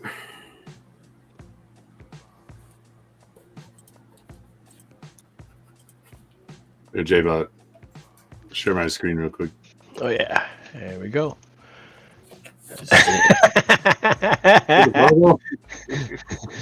Oh yeah, I see what you're saying. The big conveniently placed. He would do that with Smoke all the time. He's like, I ain't drawing feet. Dude, I get it, man, because it's like I would draw start from the top down, and then I get to the feet. I'm like, man, I've done everything already. I don't want to draw feet. Yeah, nobody wants to see feet. I do really like that cover though, and I like the inks on it. Oh yeah, I love that cover. I was sold, man. I bought like 5 copies or something. There's only 4 issues that he's ever drawn that I thought it was the best he's ever done, and I think it was the last 2 issues of New Mutants and the first 2 issues of X-Force. Oh yeah. Was that was when Deadpool showed up in the yeah. That was some cool stuff. Yeah, I have the first. I never liked that X-Force 1 cover though. You don't like the X-Force 1 cover? Not the cover. I like the issue. Yeah. I thought Cable was weird. My favorite one is with the Juggernaut on the front. Oh yeah, the sideways issue. That's like number 3.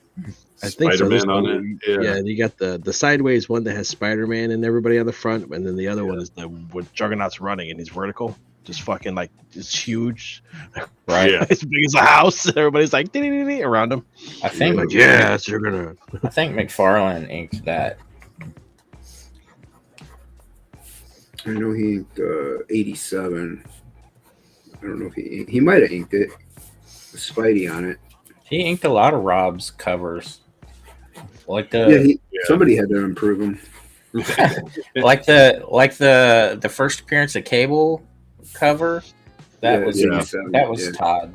That one you can see it. Like the face looks like Todd drew it. You know. Yeah, his little sexy that he adds definitely showing through in that one. I like the. I usually every once in a while listen to Liefeld's podcast, and when he does the impressions, he does like the Todd McFarlane impression. Yep, it's hilarious. It's right, buddy, ink and cranking. Well, I've heard Todd's impression of Rob too, so sure they all do impressions of each other. They work together long enough, right? I mean, you hang around with Billy enough, and you get your Billy down or ink spots. They both talk like 14-year-old boys. So. Yeah. My wife's like, "Man, Billy's young, huh?" I'm like, "No, he's an old man. What are you talking He's about?" He's older than most of us are. He just wears his hat like a 10-year-old. And the voice. And the voice is that. Well, that's why I could never do an impersonation. I'm like, I can't make my voice do that. Yeah. Billy. I feel like such a bum. I'm not sketching. Nah, you're fine. You always have to sketch. Or just do What it. are you doing? What are you up to, man? I showed them earlier, but I drew a page Nice. from my next Black Phantom book. Nice. Yeah, I was gonna work on a Frog G page actually, and I'm like, okay, I'll just hop in here. I can't work on it live because there's a spoiler in it. So. Well, you could switch it when you're You finished. can. with Nobody's that. watching. Nobody's watching. It's pretty Yeah. good. Nobody's gonna care. Yeah, I guess maybe. I'm just kidding. Nobody will observe. Yeah. Reenie's on, dude. We don't stand a chance. Yeah. You had Irene, you had Shane. Pete just ended Smetty. Yeah, So, and then double impact. Mm-hmm. That's all right. We'll get there. Well, Wednesday nights are Irene's usual nights. Yeah. But she's kind of been MIA for a while. So, yeah. And she used to do draw streams too, but lately they've just been show streams, which is still good. She's got a big reach. So, Yeah.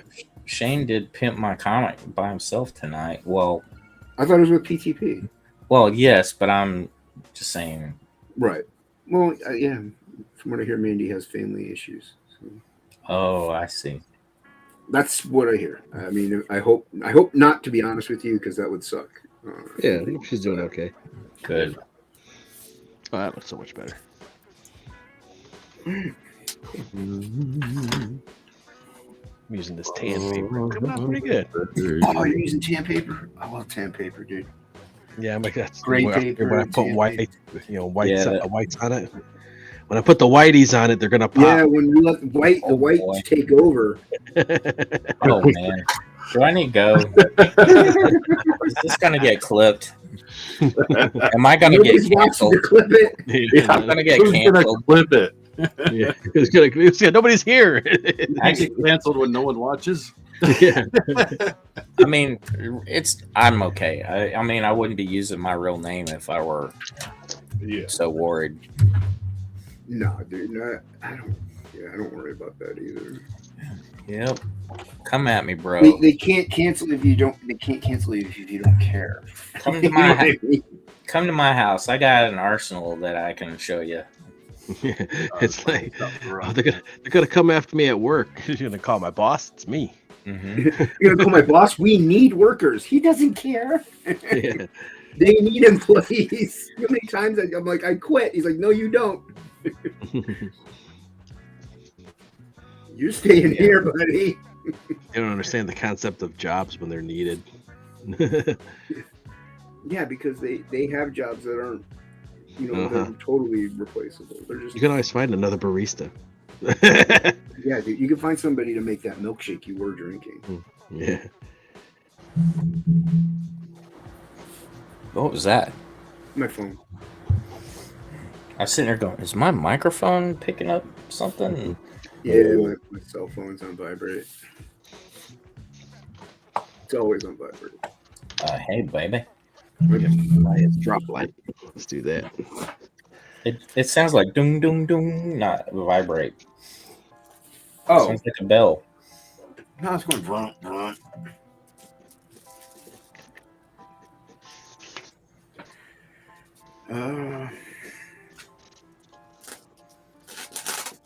Kind of like it without the pupils.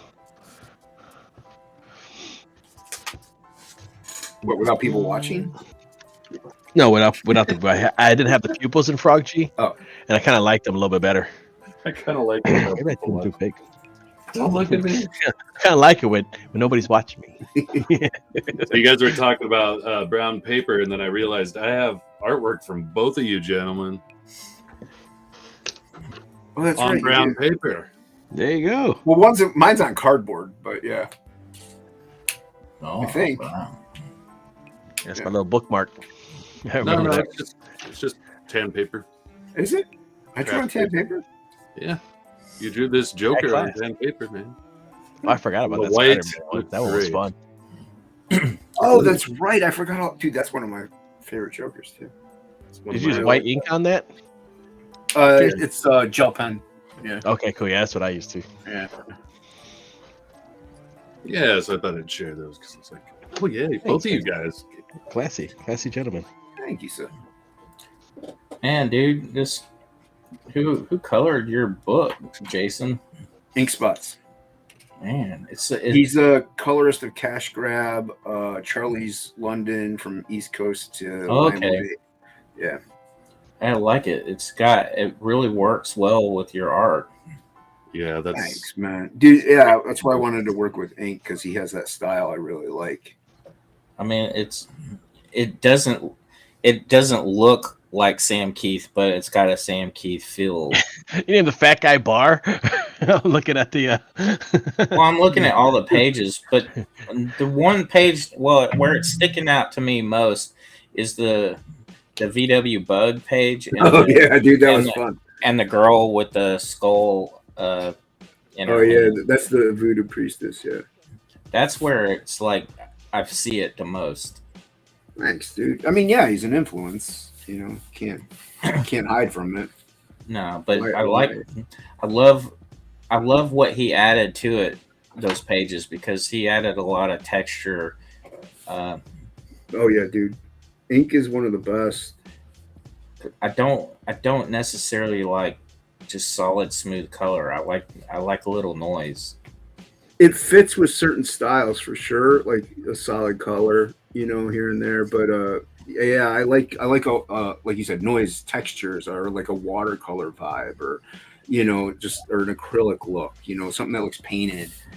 Something, you know, it just adds a little more energy to a piece. And I know it's more time consuming too. So well, and it looks like it looks hand done. You know? yeah. Matt's cover. I guess that's a cover, another variant. That's the cover to the supplemental, and that's colored by Matt Yackey. Yeah. Because man, that would look really almost good on a skateboard if Yeah, it were dude, if it were thinner looking. Could probably still fit it on a deck. You just have to angle it right, probably, but Yeah, and maybe a little. put a border around it or something if you had to. Yeah, Matt hammered that home, dude. That was sick. That's Spots and I were yeah. blown away by it.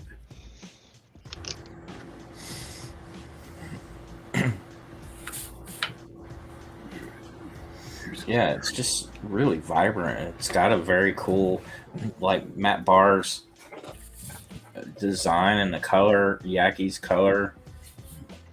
Yeah, they work really well together too. It's got a very 80s kind of feel to it. Yeah, we're pleased as punch. Yeah, that piece explodes, man. It's just so frenetic and Yeah, we got a lot of top talent on that campaign. You got Irene, you got Bar, you got Plagle, Yaki, Ink, yeah, and then up and comers like Hockey and Luke.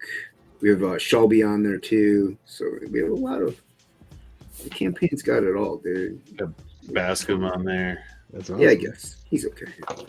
I knew you were going to be too modest to mention yourself. I don't consider myself, that top tier talent like those cats. I'm just a lowly little old blind man trying to make his way in the world. It reminds me of Steve Martin. The jerk. The jerk. I love that movie, dude. I was born a lonely old black child. I was born a poor black. The one and only time I went on John Malin's show, that's what I said. And the joke went over everybody's head. What? Like, tell me about yourself. And I'm like, I was born a poor black child.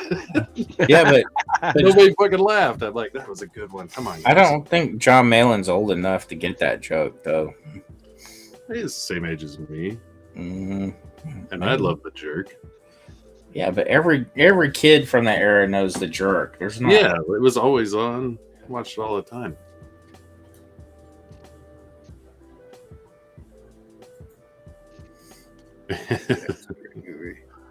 Yeah, it's so quotable too. That this guy hates these cans. That's why He hates these cans. My favorite though is when he sees the cholos and they're smoking that joint, and he's like, "What kind of cigarette is that?" And he's like, "It's a joint." He's like, "Well, they don't make them very good." Every time.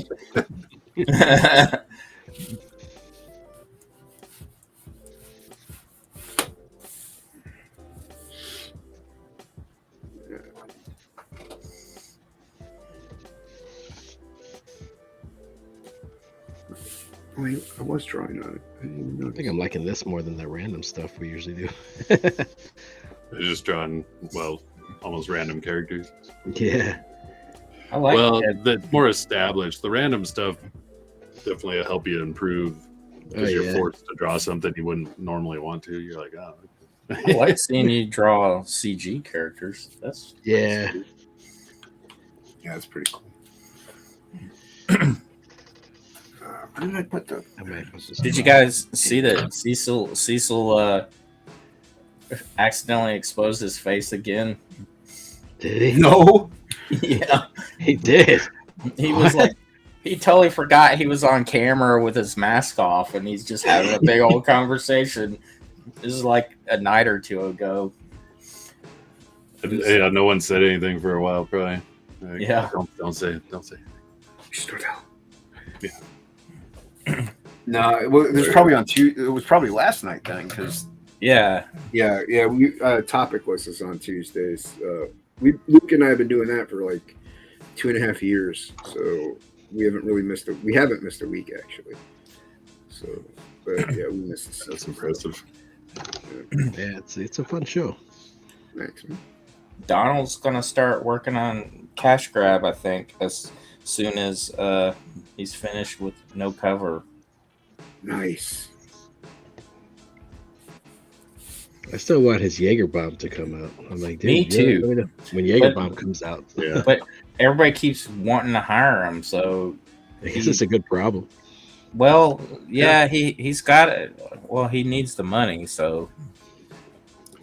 And it's definitely as we all do. As we all do. Right. It's kind of a conundrum. Like he needs the money, yet it pulls him away from doing his own campaign, which he could make money at, but that money's not as fast as the paid job. Right. And then Yellow Flash is talking to him too about doing a book.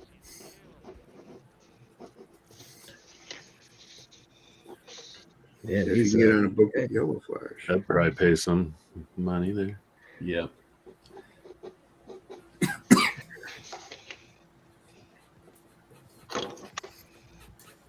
I was like, come on. He's like, I can't show anything. Last time he came on, he couldn't show anything.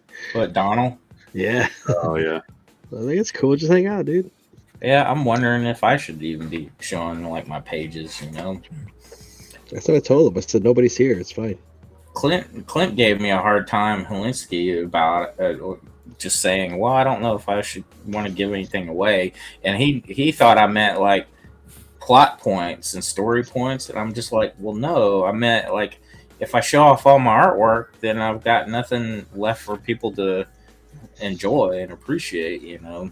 Right. Yeah, I kind of erred on the side, especially because no one knows who the hell I am, of showing stuff. Because I'm like, you got to see it to want it, you know? I work on pages live, Yeah. or quite a lot actually. But the thing is, people would have to go back and watch and find in all the streams you've been on to piece it all together and to remember things is impossible. Yeah. All the streams, as long as you're not showing like a spoiler thing, it's fine. Nobody really fully remember. I have to like stop and just go, well, you know, if you look at EVS, he shows off a lot of more pages than right. Well, and he's got tons of anticipation too, where you're even a little more touch and go with doing it. But I've always said, kind of like what Jason was saying, is like, you know, yeah, I want to believe that I have these hardcore fans, but they're not like looking for clues to figure out my story. You know? Well, and even if they are, like I said, you'd have to go back and watch. Let's say it's Ethan. You'd have to go back and watch a year and a half or 2 years of streams. Yeah. So yeah, you're right. So maybe I just need to like assume like, yeah, I'm nobody anyway, so it's not as big a deal as it is in my head. You know, I just think it's as long as you don't do it all the time, you're fine. Like, you know, obviously not every single page, but if it's like 2 pages later and you're working on something, nobody's going to really fully know, and then you're not going to finish the whole thing right then and there, maybe, or I don't know. It's obviously on you. You know what you feel is best for the book and what content you want to put up. And we comfortable with, and I also think if somebody sees it, like nobody's they decide to back it. I don't think it's going to change. You know what I mean? Yeah. Like when I see something where I say, "Oh, I'm going to back it," I don't care. Like I'm backing it. Like that's true too. If show me everything, I'm getting that book. Like I'm like whatever, man. And so somebody who's constantly showing what they're doing is Irene. Irene's always working on pages live. Like she's always showing her screen off. She's very driven. She is very driven. So yeah, that's a good thing. But it also helps make people, oh, I really like the way that's looking. I really want to back this book. You know, so it does help with backers. Yeah, I think it inspires more excitement than anything. Yeah. But I know I was going to show JBot a page, and he's like, "Stop showing me shit." So there's a point. I'm like, "Do you want to see it?" And you're like, "No, not that I don't want to see it." It sounded like it was going to be a big page too, and I was like, "No, I don't want to see it." Yeah, it kind of was. I was like, but it was like so cool. I'm like, I want to show somebody. Well, I want to see it now. Show me. Show you now. Nobody's watching. Yeah. All right. You want to see it? Here I want to see the page that Jay refused to look at. That's not the page. I couldn't draw that. This is yeah, I'm not going to show it, but yeah. I was. After all that I said. You got me all excited. Hey, I showed you mine. Show me yours. Wink, wink. Well, the other thing is my book's 82 pages of shove and 6 pages of coal. And it's like, I've shared a lot of those pages, but I haven't shared them all. I mean, that's a lot.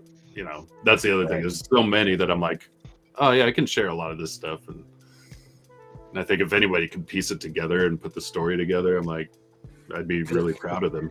Yeah, good on you. I'd be like, that's impressive, actually. That's a super fan right there.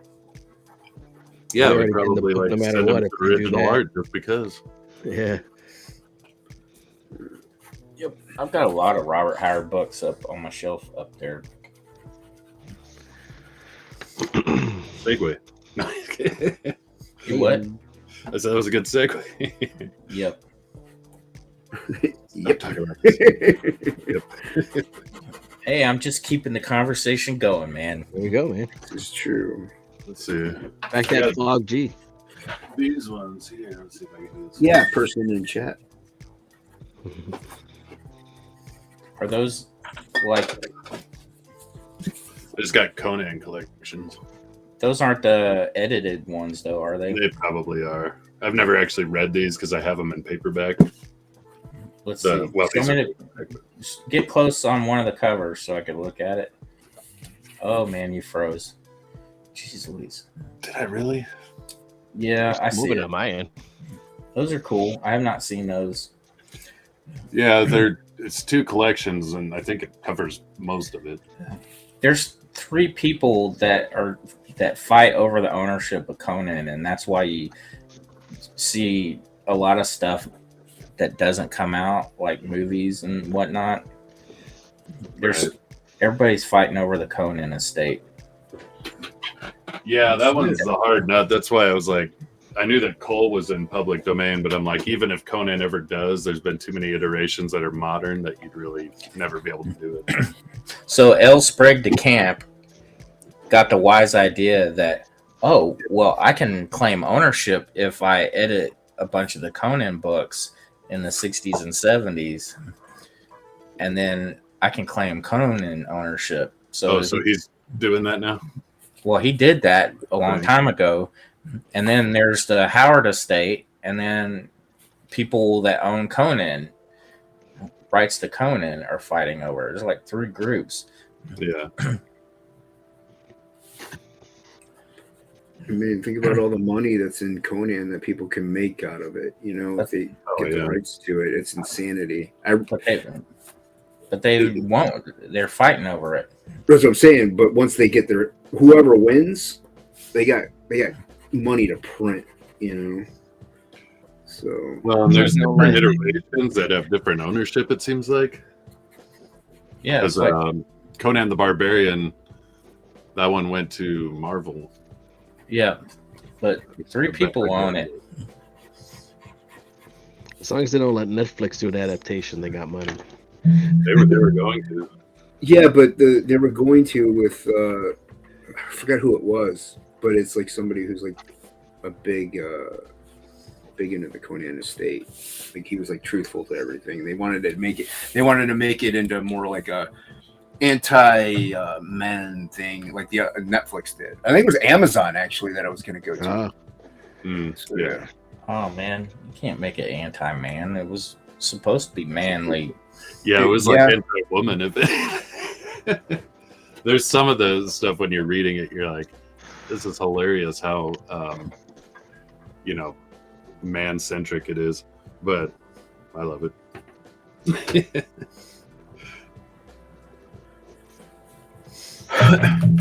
But it had some pretty badass females. There's no doubt about it. Yep. Yeah, dude. I mean, when I was a kid and saw, when I saw the Conan movie, I was just, I can't explain. Like the witch scene, like the witch scene, yeah, dude. That was hot, man. I know. And then he just throws her in the fire, though. Yeah. She was still hot, dude. Still hot. Yeah, that's how you do it, though. That's right. Don't take any shit. Into the fire. Fuck him and throw him in a fire. There you go. You got what you needed. Except the sandwich. So let me get that sandwich. All those characters are cool. Like Subutai. He's a fun character. Oh, yeah. Dude, and they had a strong female protagonist in that movie. Yeah, Valeria was hot too. Oh, so hot. Phantasmagorical says, "Hey, hey, Fanta. Thanks for coming in. We're all drawing Frog G. We're talking bad about women in Conan Thanks movies." for switching my. That's why Fanta came in. Odin was big. She's like, I gotta get in on this. Odin makes me big too.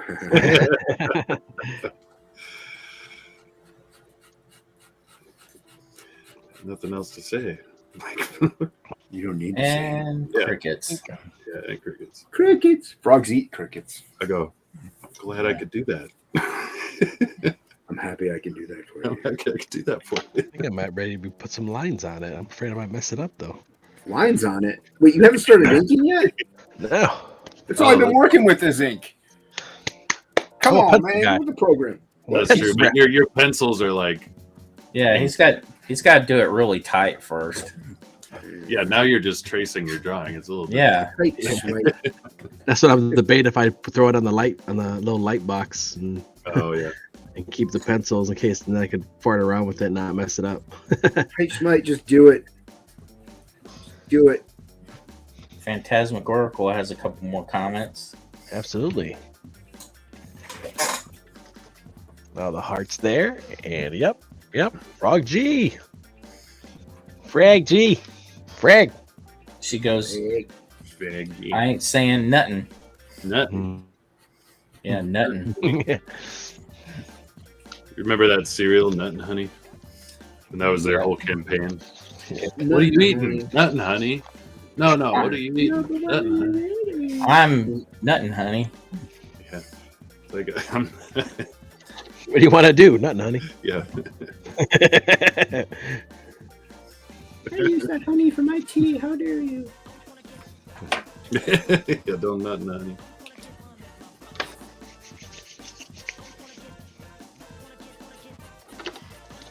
It ain't gotta look pretty, man. It's just gotta look cool. It's gotta be fun. Fun is the key.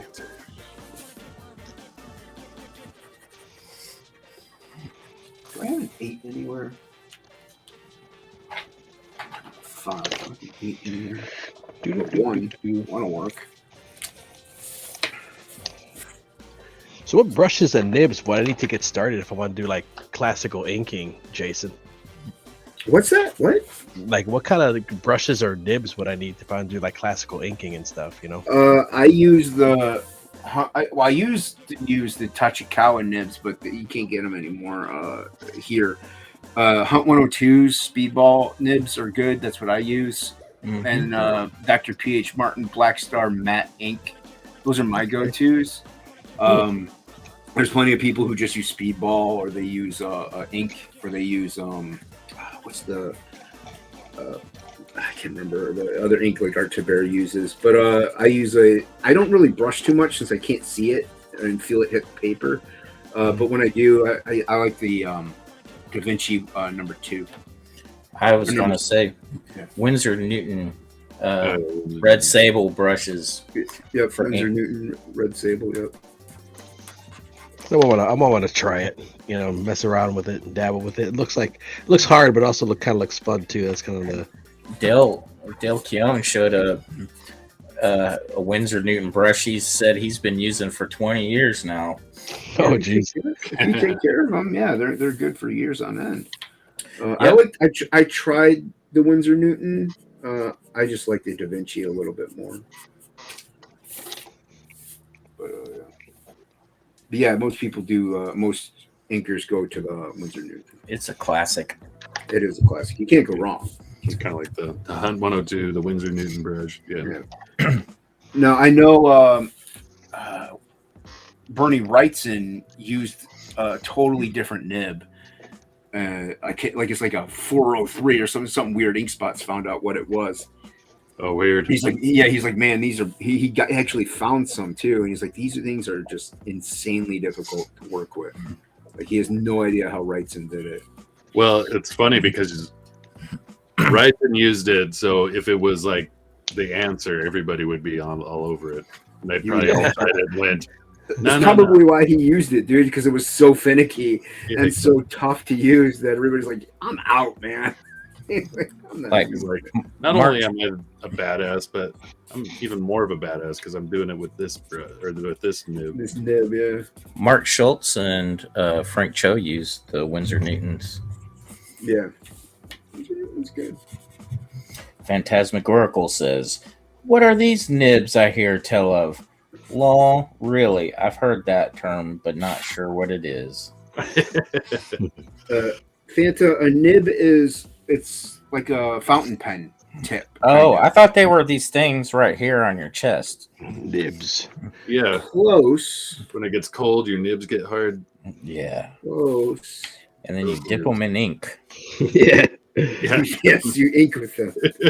That's why it has to be cold. That would be some modern art shit, like the Big Lebowski lady. I was about to say Big Lebowski.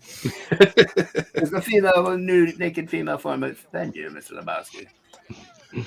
The term vagina. Vagina. Vagina? You mean coitus? I was talking about my rug.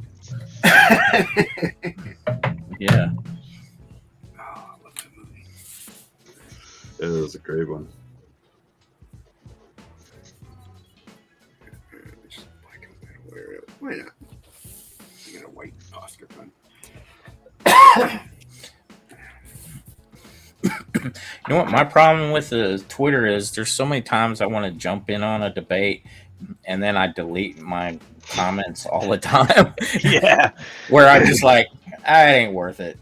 It's like, what am I You're doing? right, though. It's not worth it. Yeah. What am I Well, you doing? gotta realize it's not a one and done thing. You think like I could Yeah. have the most clever phrase and it'll be an exclamation point. I and get everyone in will and shut out. up. And No, no, let's drag you no back one's gonna in. shut up just because you have a great point. No, we're gonna get louder, even though we know you're right. Yeah, That's Yeah, why we they got- get louder, because they figure if they yell, it'll prove you wrong. it's true. Phantasmagorical says, "Ooh, I see. I had a dirty comment for earlier, but I gave you the benefit of the doubt. Shame Yeah. on me. Yeah, fool you once. Yep. Shame. Know your name. Fanta actually has a little bit of original Frog G art from the campaign. Big supporter. Congratulations. Nice. She's a big CG supporter. She's good. She is very awesome. Thank you very much. And if there is anyone else watching, check out Phantasmagorical's channel. Where you get lots of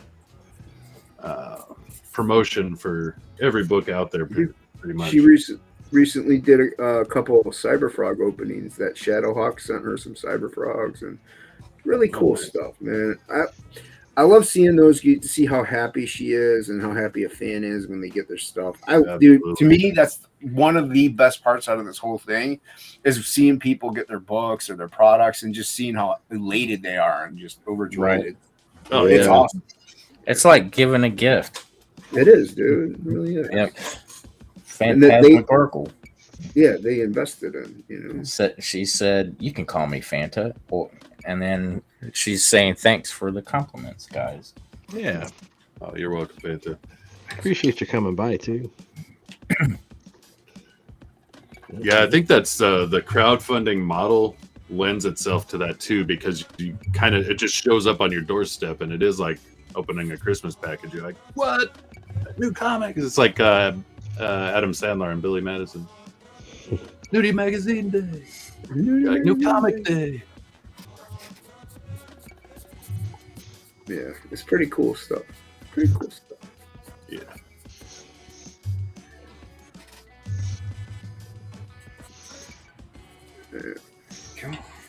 Yeah, there's a few I'm expecting here soon. Excited. Like what? What are you expecting? The one I know for sure. Well, there's a few that I've seen other people get that, and it may have been I've backed a different campaign. I don't know. Like sometimes I back stuff and I just kind of hope it shows up. But the most recent one that I did get a tracking notification was the King Cryptid. Oh, nice. Yeah, he said he's been in fulfillment. Yeah. On a stream. Yeah, I got the tracking notification, so I'm like, that means he printed out the label anyway. So Right. That one, I'm trying to think what other ones are. It'll be an exciting day when I get my Frog G. Just saying. It'll be an exciting day when I get my Frog G's. Means it's done. Actually, we're actually doing really well. I'm on page 32. Ink Spot's catching up. Oh, nice. Yeah, so we really only have 15, 16 more pages to go. So it's really not all that many. Let me go Especially way back with in time and see what the oldest stuff. Oh, it'll be nice. One day I'll get Thomas Mariah. I believe I'll get Thomas Mariah. So. Oh, Thomas Mora or whatever. Moya. Yeah. She got another piece of Stefani Renee. I think he's Yeah, I going know. through cancer. Yeah, he's having a real hard time. But Yeah. So a little forgivable. yeah. Well, and I know when that stuff, I mean, it's insane. But I mean, somebody should be like talking on the campaign a little more. But True. I'm not gonna because Fatal, I did get that one, and then that took a while, but I was very happy with what I got. I still think that logo, the A, should have been in number 8. Oh, Yeah, Fate. I agree with that. Yeah, that would be cool. Or like an 8 ball. That would have totally got rid of that whole Fat L comment. Yeah. Yeah, that checks out. Well, I'm soon to be getting a whole stack of Magnificent Bastards. I'll be shipping those out to everybody in the U.S. I'm stoked. To get Yeah, my copy. I've read the digital, but I want to have my own copy. I didn't back it. Nothing personal, just didn't back it. Yeah, no worries. There's so much stuff that comes out too. It's like, man, dude. Maybe it's a little personal. Okay, it's completely personal. I don't like Odin. Fair enough. No, never mind. I can't even comment. Got tongue tied. Yeah, the ones that might be, I don't know when they're coming, but maybe soon. Prospectors, that would be a good one here soon. Is that a bunch of minors like are coming after people like a horror comic? Yeah, it's a horror comic, I believe. I was thinking minors like little kids. I'm like, I don't. Yeah, like little kids. No, like minor 49ers, the prospect. Yeah, yes, I get it. I'm like, yeah, they're prospectors, minors, yes. This here's the wildest place in the West. Funny.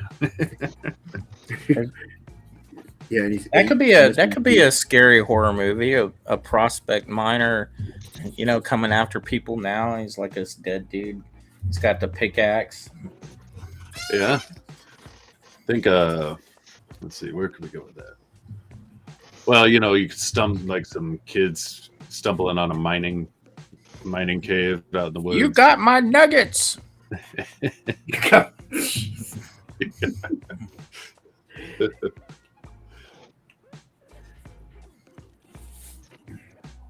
play off of the miner's lantern and stuff like that. Yeah. It's where his soul is inside an old miner's lantern. So to kill him, they gotta find it. Yeah. Oh, yeah. I feed off of your essence and it lights my light. Deep within the mine, they gotta go inside. So to kill him, they gotta go deeper into the mine. Go deep into your mine, little boy. So basically, too deep. Back out a little bit. So basically, it could be kind of along the lines of Poltergeist and the movie The Gate, where it's all under these kids' house, their home, and they end up accidentally opening up to a cave underground, and the miner comes out. All right, so Phantasmagorical. So what are you guys doing with your Frog G art from tonight's stream? Aside from Jason, because he will probably keep his. Or rip it out. Don't know. I don't know. I like making confetti. Everyone knows that. Yeah, I could do that. We could all do that at the end. Oh, Fanto would love it. That sounds like, that made me think like that sounds like a drug for like fairies. They do confetti, That's what Tinkerbell was always on. It's like her MDMA. Yeah. I'm on confetti, Peter. That's why everything looks brown in the new movie. See the trailer for that Peter and Wendy whatever, and I'm like, dude, why does everything look like doo-doo? Yeah, and why is it the Lost Boys, their place looks so drab and sad, like they're like homeless kids. I haven't even seen the trailer.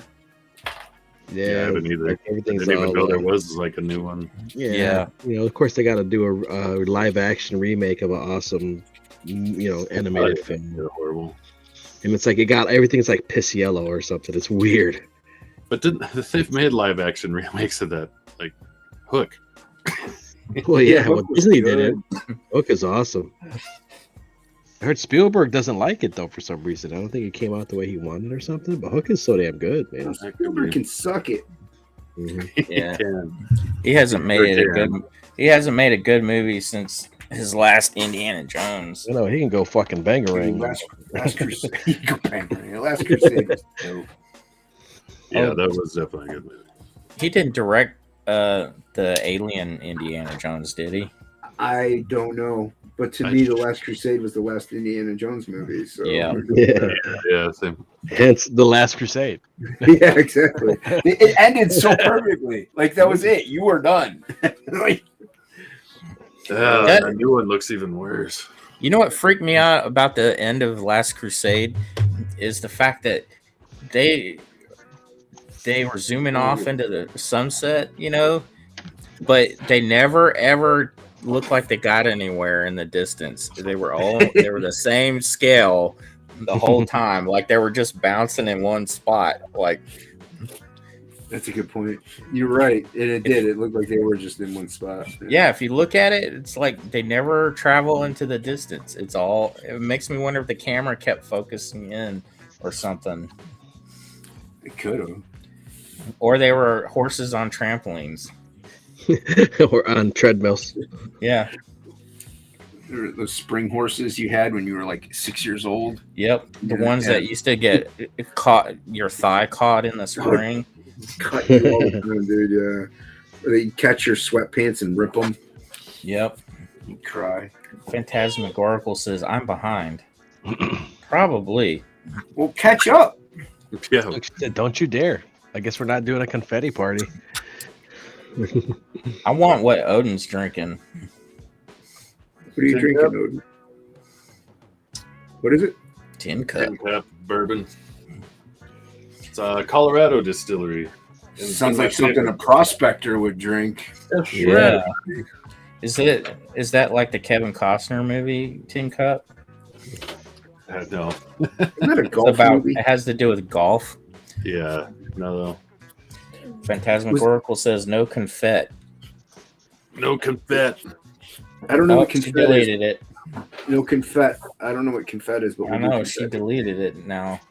Uh-oh. Ooh, snap. She's correcting her misspelling. To be fair, she's more blind than I am, so I kind of give her a little bit of Such a benefit. thing. Wow. Yeah, there is.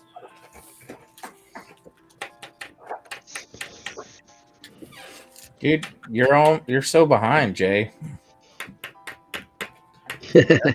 Everybody's finished with theirs. Yeah, I'm pretty much done.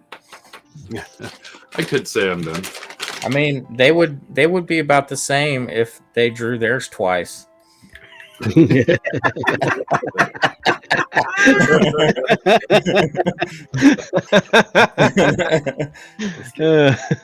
was good.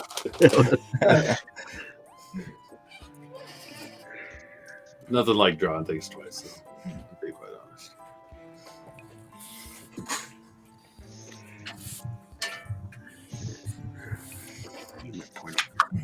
Now I'm just dilly-dallying and waiting for Jay to catch up. So she did correct it and says no confetti. I probably still misspelled it. Lol. Well, I don't think so. Looks about right. Pretty good. You got it. Let it slide this time. It's okay. I'll just send her the pieces so she can glue them together. It reminds me, the YouTubers that really bother me, like, it's not like I say I dislike quartering, but if they can't pronounce words correctly, it drives me crazy. Yeah, like normal words. Yeah, like Which really, one? he was talking about Budweiser on a recent podcast, and he couldn't say draft beer because he kept reading it as drought. Oh, drought beer. And I was just like, golly, you dummy. Like, how can anybody take you seriously if you don't know? Saying you're That's all this- dyslexic only goes so far. You know what I mean? It's like, yeah, but you can get the word right eventually. Yeah. Yeah, but doing the drought thing is just not understanding. But I've met people who say this one always drove me nuts. This guy would always say Pacific instead of specific. Oh, Uh-huh. Yeah, he was like, "Well, let's get down to the Pacifics," And I'm like, dude, you're just pissing me off. I don't know why that pisses me off. Son of a bitch, you motherfucker. You're doing that on purpose. You're doing that on purpose. Hey, Aldous, what's up, bud? What's going on, Aldous?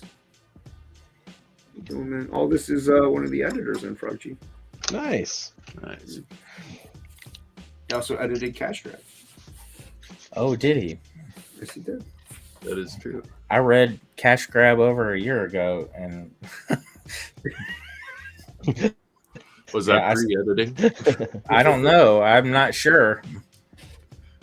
Was that was before it was even written? But Donald shared it with me. I got to check it out. Was Donald the one who wrote it? Because Cecil just he's like, he's like, John, I have something for you to read. Here you go. Cecil said he's finished writing Cash Grab, the next Cash Grab, and he's written it like 4 or 5 times already. But he says it's even more disgusting than the first one. Well, I'll have to take his word for it. I don't have the first one yet. Always supposedly.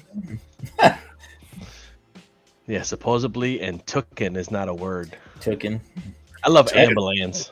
I think "tooken" is probably like a regional thing, though. That sounds more like a southern thing or something like that. Yeah, not here. When they say, I heard this guy say he was trying to say "they was telling me," which is already like bad English, but he said "theirs." So he's like, "Theirs telling me not to do that."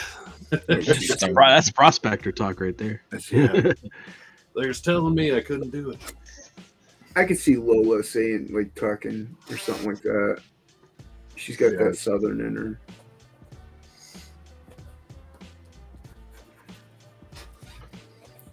Well, what's the one you mentioned, JBot? Ambulance?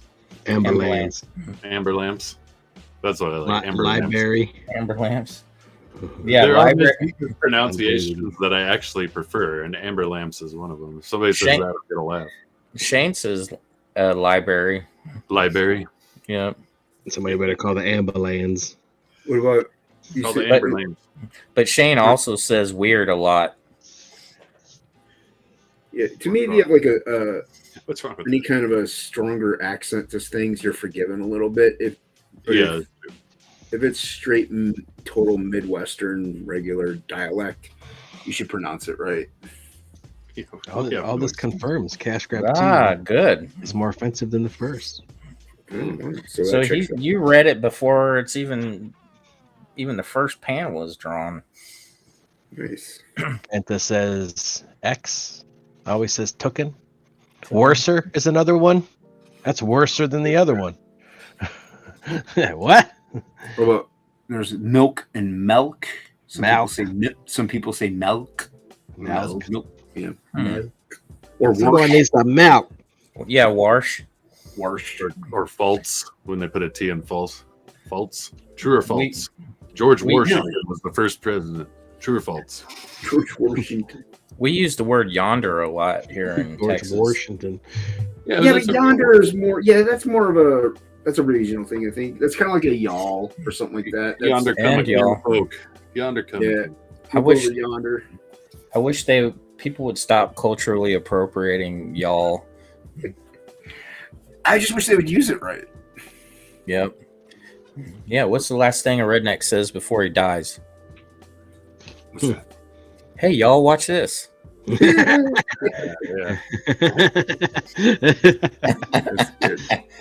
It's a classic. That is a classic.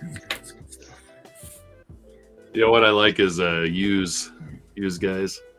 Use guys. Use guys. That was because Jay and Silent Bob Strike Back when he did the Planet of the Apes spoof. It's like, you blew it up, you maniacs. You're damn yous. Damn yous all to hell. Damn yous. Then you also have My Cousin Vinny, where he's like, Utes. Yeah, Utes. Two Utes. Utes? Yeah, Utes. Utes. Utes. Utes. Two Utes. You mean youths. Phantasmagorical says, we use yonder and y'all. I'm from Alabama. We say, hold my beer, lol. It almost all rhymed. Yeah, it was like that was a poem. Yeah. And Lol was her cousin. Hold my beer, Lol. Which is basically Lyle, I think. Right. Hold my beer. Hold my beer. Watch this. Oh, that thing is double dead. Do I need to draw another Frog G, JBot? Come on, man. Yeah. No, you need to work on your page. Yeah, you gotta work on my. Yeah, I'll finish my page, JBot. There you go. Yeah, I didn't have to. I didn't have to finish now. What are you guys talking about? Yes, you do. Be a man and finish. And then throw her in the fire. See, like a real man, I finished first. So I like. Have you ever? There's a region. I don't know where. It's like up north, but people don't say both. They say both. Yeah, both. Yeah, both. I think that's how I say both. Yeah, I say That's both. how I say it, both. Well, both. I don't know, but it's the hard O thing when you get north. Yeah. Like Minnesota. Yeah. North Dakota. Yeah, I'm in Northeast Ohio, so yeah. Oh. But I say soda like a real American. Yeah, not like pop. Pop. I don't understand pop. I know everybody up here says pop. I'm like, no, you mean soda. Yeah. I say sody pop. You want a sody Sody pop? Yeah, but see, yeah, soda's the first Flair word. some pizzazz on that shit. You want a sody pop? There's only a few people I call by their last name, so it's usually soda. Boy, this is gonna sound bad. You want some soda water? That's you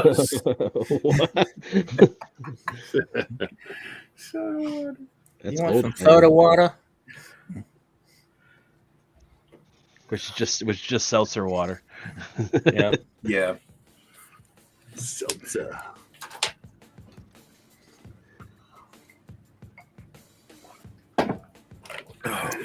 Yeah. Jason, you're not wandering comic book king, are you? No, I'm just unhinged, man. You sure? Chats. Yeah. You're sure you're not wandering comics gate king?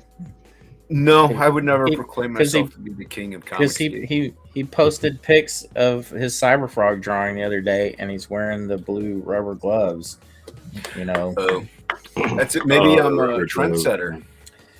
So I thought about that. They also posted an Eisner the other day, right? Yeah. So whoever that is, they've won an Eisner. I think he had like two. More than one Eisner, but now I'm thinking it's Gerard Way. Gerard Way. Yep. Hey, wait. Because if you go look at his artwork, it looks pretty similar to that Cyberfrog. Hold on, I gotta. Oh, Matt Bars, what is this? Allow notifications? No, get out of here. Skip. Allow notifications. I gotta share Bars. I don't know if I follow Wandering Comics Gator. I don't. Somebody else pointed out to me. They're like, "Who is that?" I'm like, "I don't even know who the fuck you're talking about." And then I know who he is. I know who he's talking about. I've seen him in chats and stuff. Yeah, me too. Yeah. Well, supposedly he's somebody well known in comics and is also a rock star. That's one of the clues. Brian Polito? Rock star. No, like a literal rock star. Scott Ian? Scott Ian. Oh, that would be badass. Scott Ian, he writes comics and he is a rock star. Yeah, they made the Anthrax comic. So is Gerard Way. Gerard Way is the lead singer and songwriter of My Chemical Romance. Oh, okay. And he also wrote and created the Umbrella Academy. And there's another one. What is it? Wandering Comics Gate King. Comics Gate. Yeah, I was trying to figure it out from the art style of that Cyberfrog, and I'm like, nah, I don't know. At the end of the day, I'm like, if you why do I care? But if you look up his artwork, and it looks like Gerard Way's. He also wrote the Killjoys comic, and yeah, I can't find him. Oh, you can't find him? No, it's all right. Yeah. And Ethan's also dropped some other clues and hints here and there. So he knows then, obviously. Yep. We'll wonder when the big reveal will be. The one thing that made me kind of lead to that too is when he was asked about it, Ethan started quoting My Chemical Romance lyrics. Well, that seems pretty obvious. I never got into My Chemical Romance. Yeah, it was not my thing, but I hear he is a good artist though. Like I think he was at Wizard World and he had stuff with him, and my friend had bought a piece. I'm like, oh, that's kind of cool.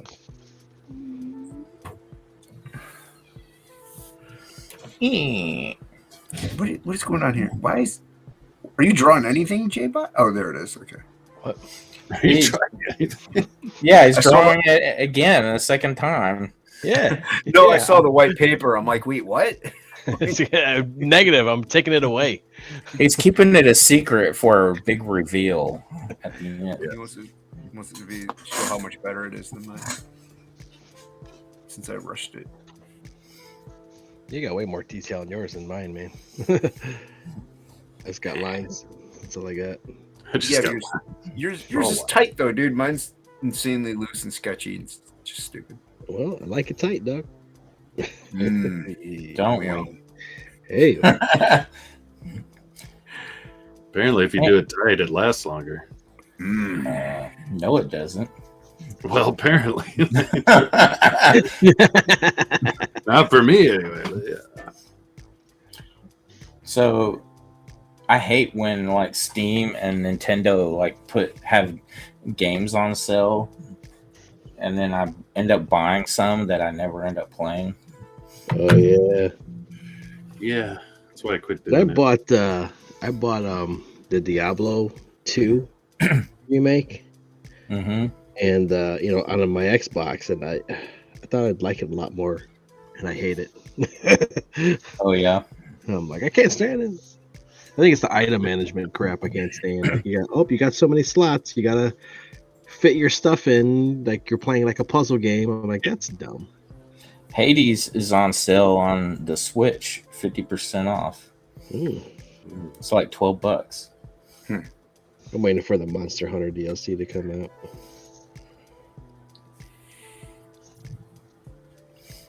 I really want to try out that game Dredge though. That Lovecraft fishing game.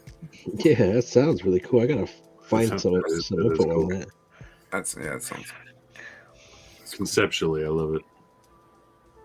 All right, let's see. Let's catch up with Fanta. I lived in Wisconsin for 5 years. I say pop. Yeah, I grew up saying pop. I say soda. It's soda. Soda. Oh, my comments are no longer valid. You guys changed topics too quick. Catch up. And let me know if you guys decide to part with your Frog G pieces. Yeah, absolutely. I'm sure. I'll finish it. Yeah. I drink my pop in Minnesota. I had a little pop. It was mini soda. Mini soda. Kick Odin. Get rid of it. Dad jokes. I'm stealing that. You're stealing it. That's how good it jokes was. like that. The kids will love it. Yeah, when you got kids like, and my kids are older now, so they hate it. They're basically doing that thing like kick Odin. They'll come back around. They'll appreciate it. They do and they don't. Like they roll their eyes, but they also chuckle, and they probably tell their friends at school. Yeah. Yeah. I got another good stupid dad joke because I have a stupid dad. Yeah. Oh, I forgot that. I always forget that. Oh, this is totally not centered. It's gonna drive me crazy. It's fine. We'll let it slide. Well, I'm guessing Mandy's not put off by all the stuff that's come her way, because her last comment is her laughing at this one post that I think is kind of funny, and I would laugh too. But somebody on Twitter said, Mandy Summers was a stripper and a whore who has a black pimp and a mixed race descendant child, and she keeps that off. She keeps that off camera when whoring for art with the CG guys. So both she and Sheila are sex workers. And the Mandy replied with a lot of laughing, crying emojis. So she's obviously not upset by that. That's honestly, that's the best. Is upset. Well, that's the best reaction. He said whoever said that is upset, but that's the best reaction she can give. In my opinion. Yeah, I agree. You got it. Yeah. I guess I clicked over to her page because somebody in the CG on the CG list, Twitter CG list, posted a picture of her and her link and said, just to brighten up your timeline, here's a picture of Mandy. And that made me click over and read that. So I'm not stalking. Well, if you're on Twitter, you're not stalking. You're just going through your feed. Yeah, I'm not. I just wanted to see when she last posted. I was curious. Public information. Yeah. Hope it all works out. Yeah. Frog G name tag, yes or no? Yeah, it says Jeremiah. Hi, my name is Frog G. Yeah, it says Jeremiah on his mechanic's jumpsuit. Yeah, you need a bigger name tag, man. I do. It is a tiny name tag. I put Frog G on it. That's fine. It's fine. We got Antics saying, "How are y'all?" Oh, hey. Antics. Antics. Make sure everyone likes and subscribes to this channel, by the way. If you're enjoying this content, hit that share button. Get some viewers up there. Yeah. Share it out. Yep, she does. Phantasmagorical. Just say, yep, I did it. So what? Yep. Big deal. Fuck y'all. It's my business. Fuck y'all. There you go. Fuck y'all.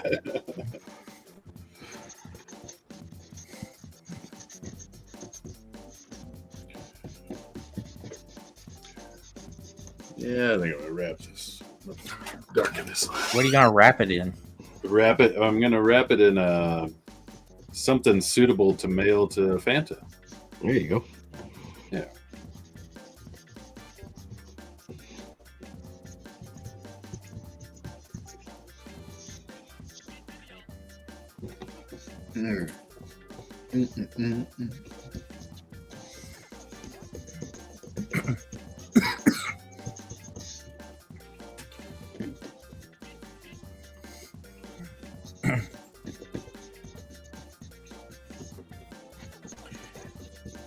Maybe I'll put mine in a Ziploc bag after I rip it up and send it to her.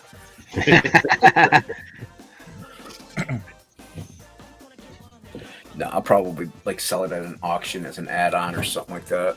Yeah.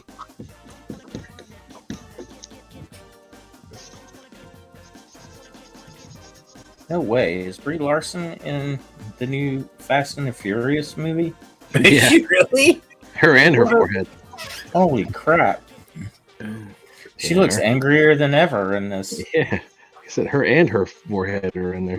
Yep. I don't know what happened. She was cute as hell in Scott Pilgrim, dude. And it's like, Dude, that's what I keep saying. Everybody's like, "Oh, Scott Pilgrim." I'm like, I like that movie. Shut up. And also, the movie was dope. I never read the books. The movie was great. Yeah, I guess I never read the books. That's I why read the book, soundtrack was dope. but it's about a pedophile. The book is? Wait, what? Yeah, his girlfriend is underage. Oh, his girlfriend is underage in the. You're welcome, Fanta. Yeah, hit me up. I'll send it out to you. No problem. Yeah, but he does at least dump her right away. So kind of good, I guess. But yeah. Yeah, that's the thing. Scott Pilgrim's a horrible person. He does live in Canada, though. So we'll give. It's not like it's a real place, anyway. Yeah, it's not. Yeah, Not even nuclear real. testing there, I think. I think Edgar Wright did a great job with the movie. You know, soundtrack. I like the soundtrack too.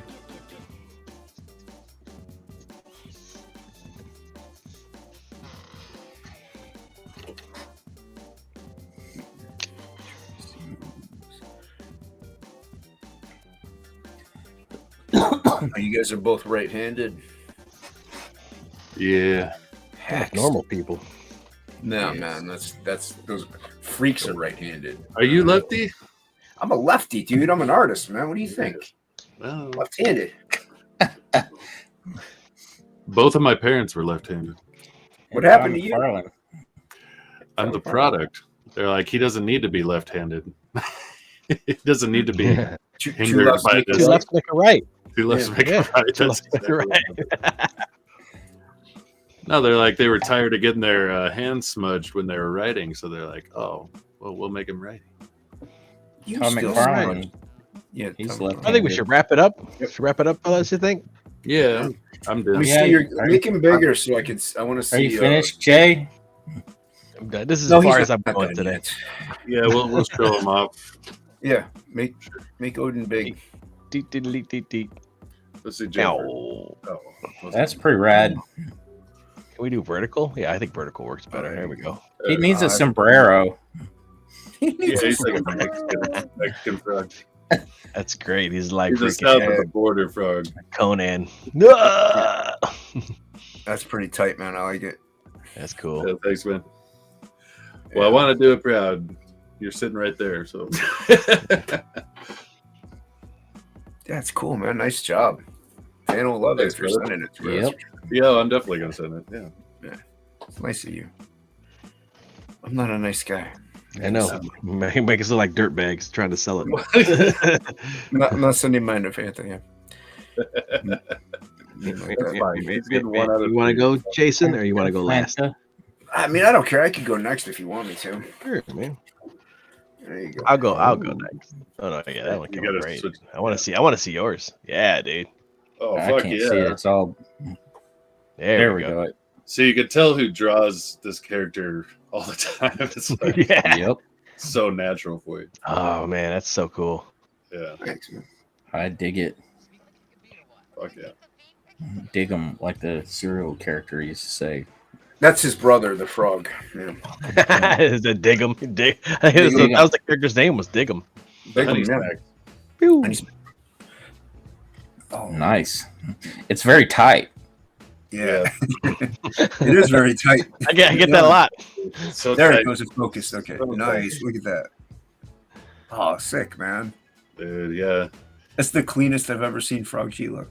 Right? It's a whole different, Yeah. it's like the animated series. Yeah. Nice job, man. Yeah, he was Yeah. fun, dude. It's super fun to draw, man. Thanks, man. He is. So is that like a lantern lamp? Yeah, Yeah, it's it's like a work drop light. light. It's Yeah. a drop light. Yeah. Drop light. That's you can, cool. Yeah. Yeah, it's kind of like the webbing. Yeah. Very You mechanic. can use it to fill too. You need to fill Yeah. what you need. It which breaks is great, foreground, too. background, stuff like that. That colorist is gonna hate you. Yeah, but I might call Billy. Billy, color this for me, man. Yeah. Yeah. Ink Spots loves it, man. He loves that drop light. He loves the big feet. And he loves coloring Frog G, man. He's having a blast too. That's Nice cool. job, sir. Nice job, sir. Thank you. Thank you. Yeah. Killer pieces. excellent job, Jim. Very fun. Yeah, this was good. This was fun, man. Yeah. Nice and chill. No, just easy Not peasy. hassled man. by a bunch of chatters. No, just kidding. Right? Especially since none of you came on the topic list, that's fine. I will return. Yeah. Whatever. It's fine. I was watching, but I was in the tub watching on my iPad. Then you should have joined. You guys are doing great. I'm going to bed. Good night. Did you say in the tub? You were like Yeah. watching in the bathtub? Yeah. You should have joined then. I should have joined. Should have joined. What's up? You'd be like Scarface. Just my feet in the water. Nice. Pass, That's man. man. What? Thanks What's for up, showing up. Yeah. Fanta still loves you, Jason. We love Fanta too. Yes. Who's hosting next week? Is it Luke? Or Yeah, Jimmy? Luke's hosting next week, and Jimmy's after that, and then me, and so on and so forth. Yeah. So, he's hosting from Feline's place, actually, so he won't be at home. Oh wow. Yeah, he's gonna be up at seeing Feline for like 3 weeks. So, So I have a intro where I put a bunch of trailers together. I don't know if you guys saw it. So I'm gonna need something from Chad to put up there too, or something. You know? And I'll play it. Okay. I'll make it the outro too. Nice. Yeah, there's a bunch of trailers of stuff coming out of your guys' stuff. You know, I mean, it's figured it's more interesting. Works. And I'll play it as the outro. Sweet. Change Thank this. you. Oop. Thank you. Move outro. We'll make this the outro. Let's see, we got now the chat's popping. Now that we're about to wrap this up. That's the way, dude. There. Yeah, Well, you that happens drawn. in my streams too. Yeah. The show remains one of my favorite drawing stream shows. Awesome, dude. Thanks. I'm not Good gonna try, take man. I'm not going to take that personally. All this is fine. one of. It does say one of. All right. I'll let it slide. If you want to make it the top, feel free. Feel free to join Matt Barr one of these days. Yeah, then you're Right. making the top. Well, the conversation is never boring. This is true, especially since you're the one keeping the topics on point. Oh, geez, Yes. Louise. Absolutely. Trust the editor to always choose his words.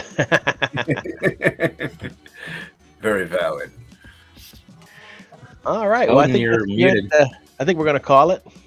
I think everybody did a great job. It was awesome, and it was fun Yeah, it was drawing Frog G. So I'm definitely be working on this You guys throughout, killed it. and then I'll be posted on the Twitter and stuff like that. So anything you guys want to plug before we sign off?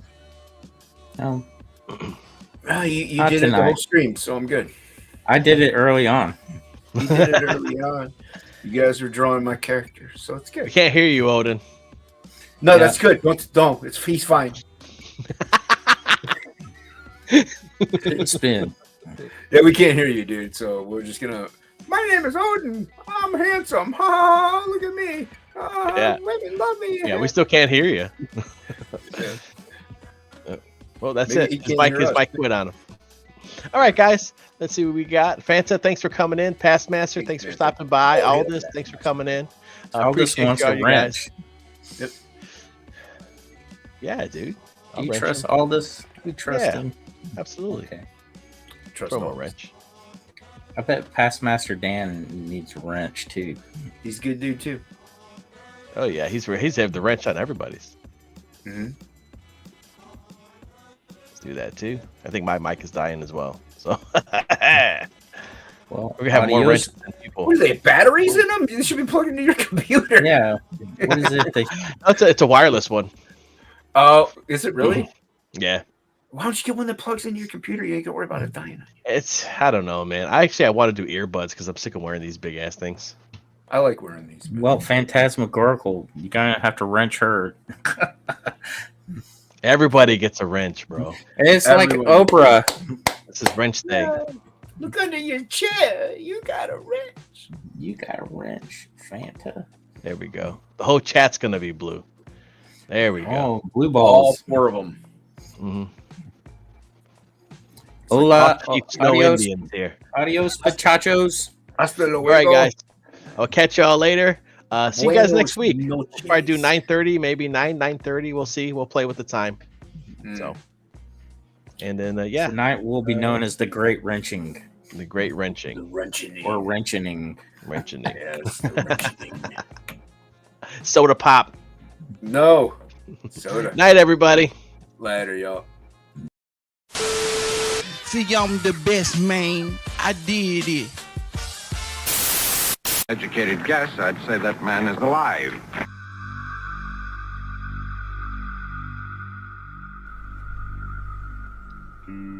Come with me, see what I see. The terrible worlds that lie between. The realm observed and the realms unseen, where the dark things live while you dream. Unconditional Shove, the new horror sci-fi graphic novel anthology series. Featuring 2 stories and over 80 pages of compelling, action-packed, terrifying fun. Unconditional Shove Volume 1. A graphic novel for all you lovers of the strange, macabre, and creepy things that we all know exist in the shadows of our universe. Unconditional Shove. Back it today on Indiegogo.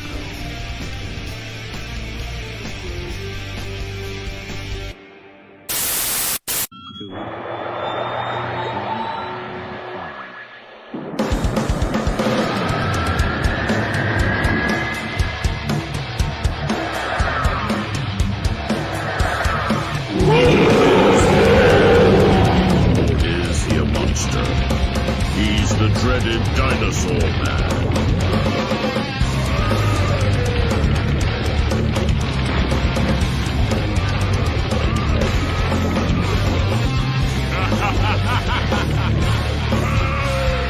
Story of a man who developed a spaceship that travels so fast that its pilots vanish mysteriously into thin air.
The brave hero conquers the diabolical villain and rescues the damsel in distress.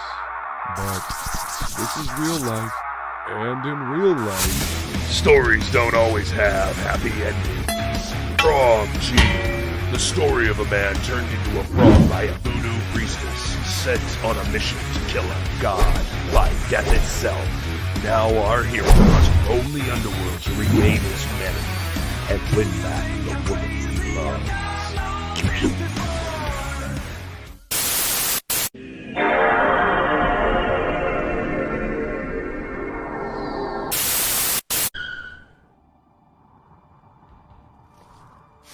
Swift, fearless, deadly. These are the men of the Military Assistance Command. They do the jobs the others don't dare to.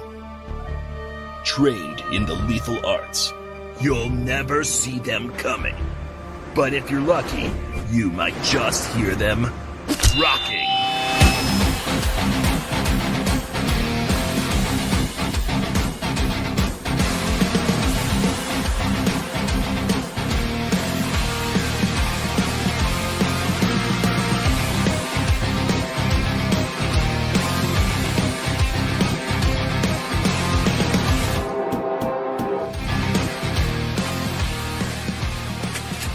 Now, to regain their freedom, they have to take out the assassin clan that made them the Rock and Roll Ninja. Get your copy today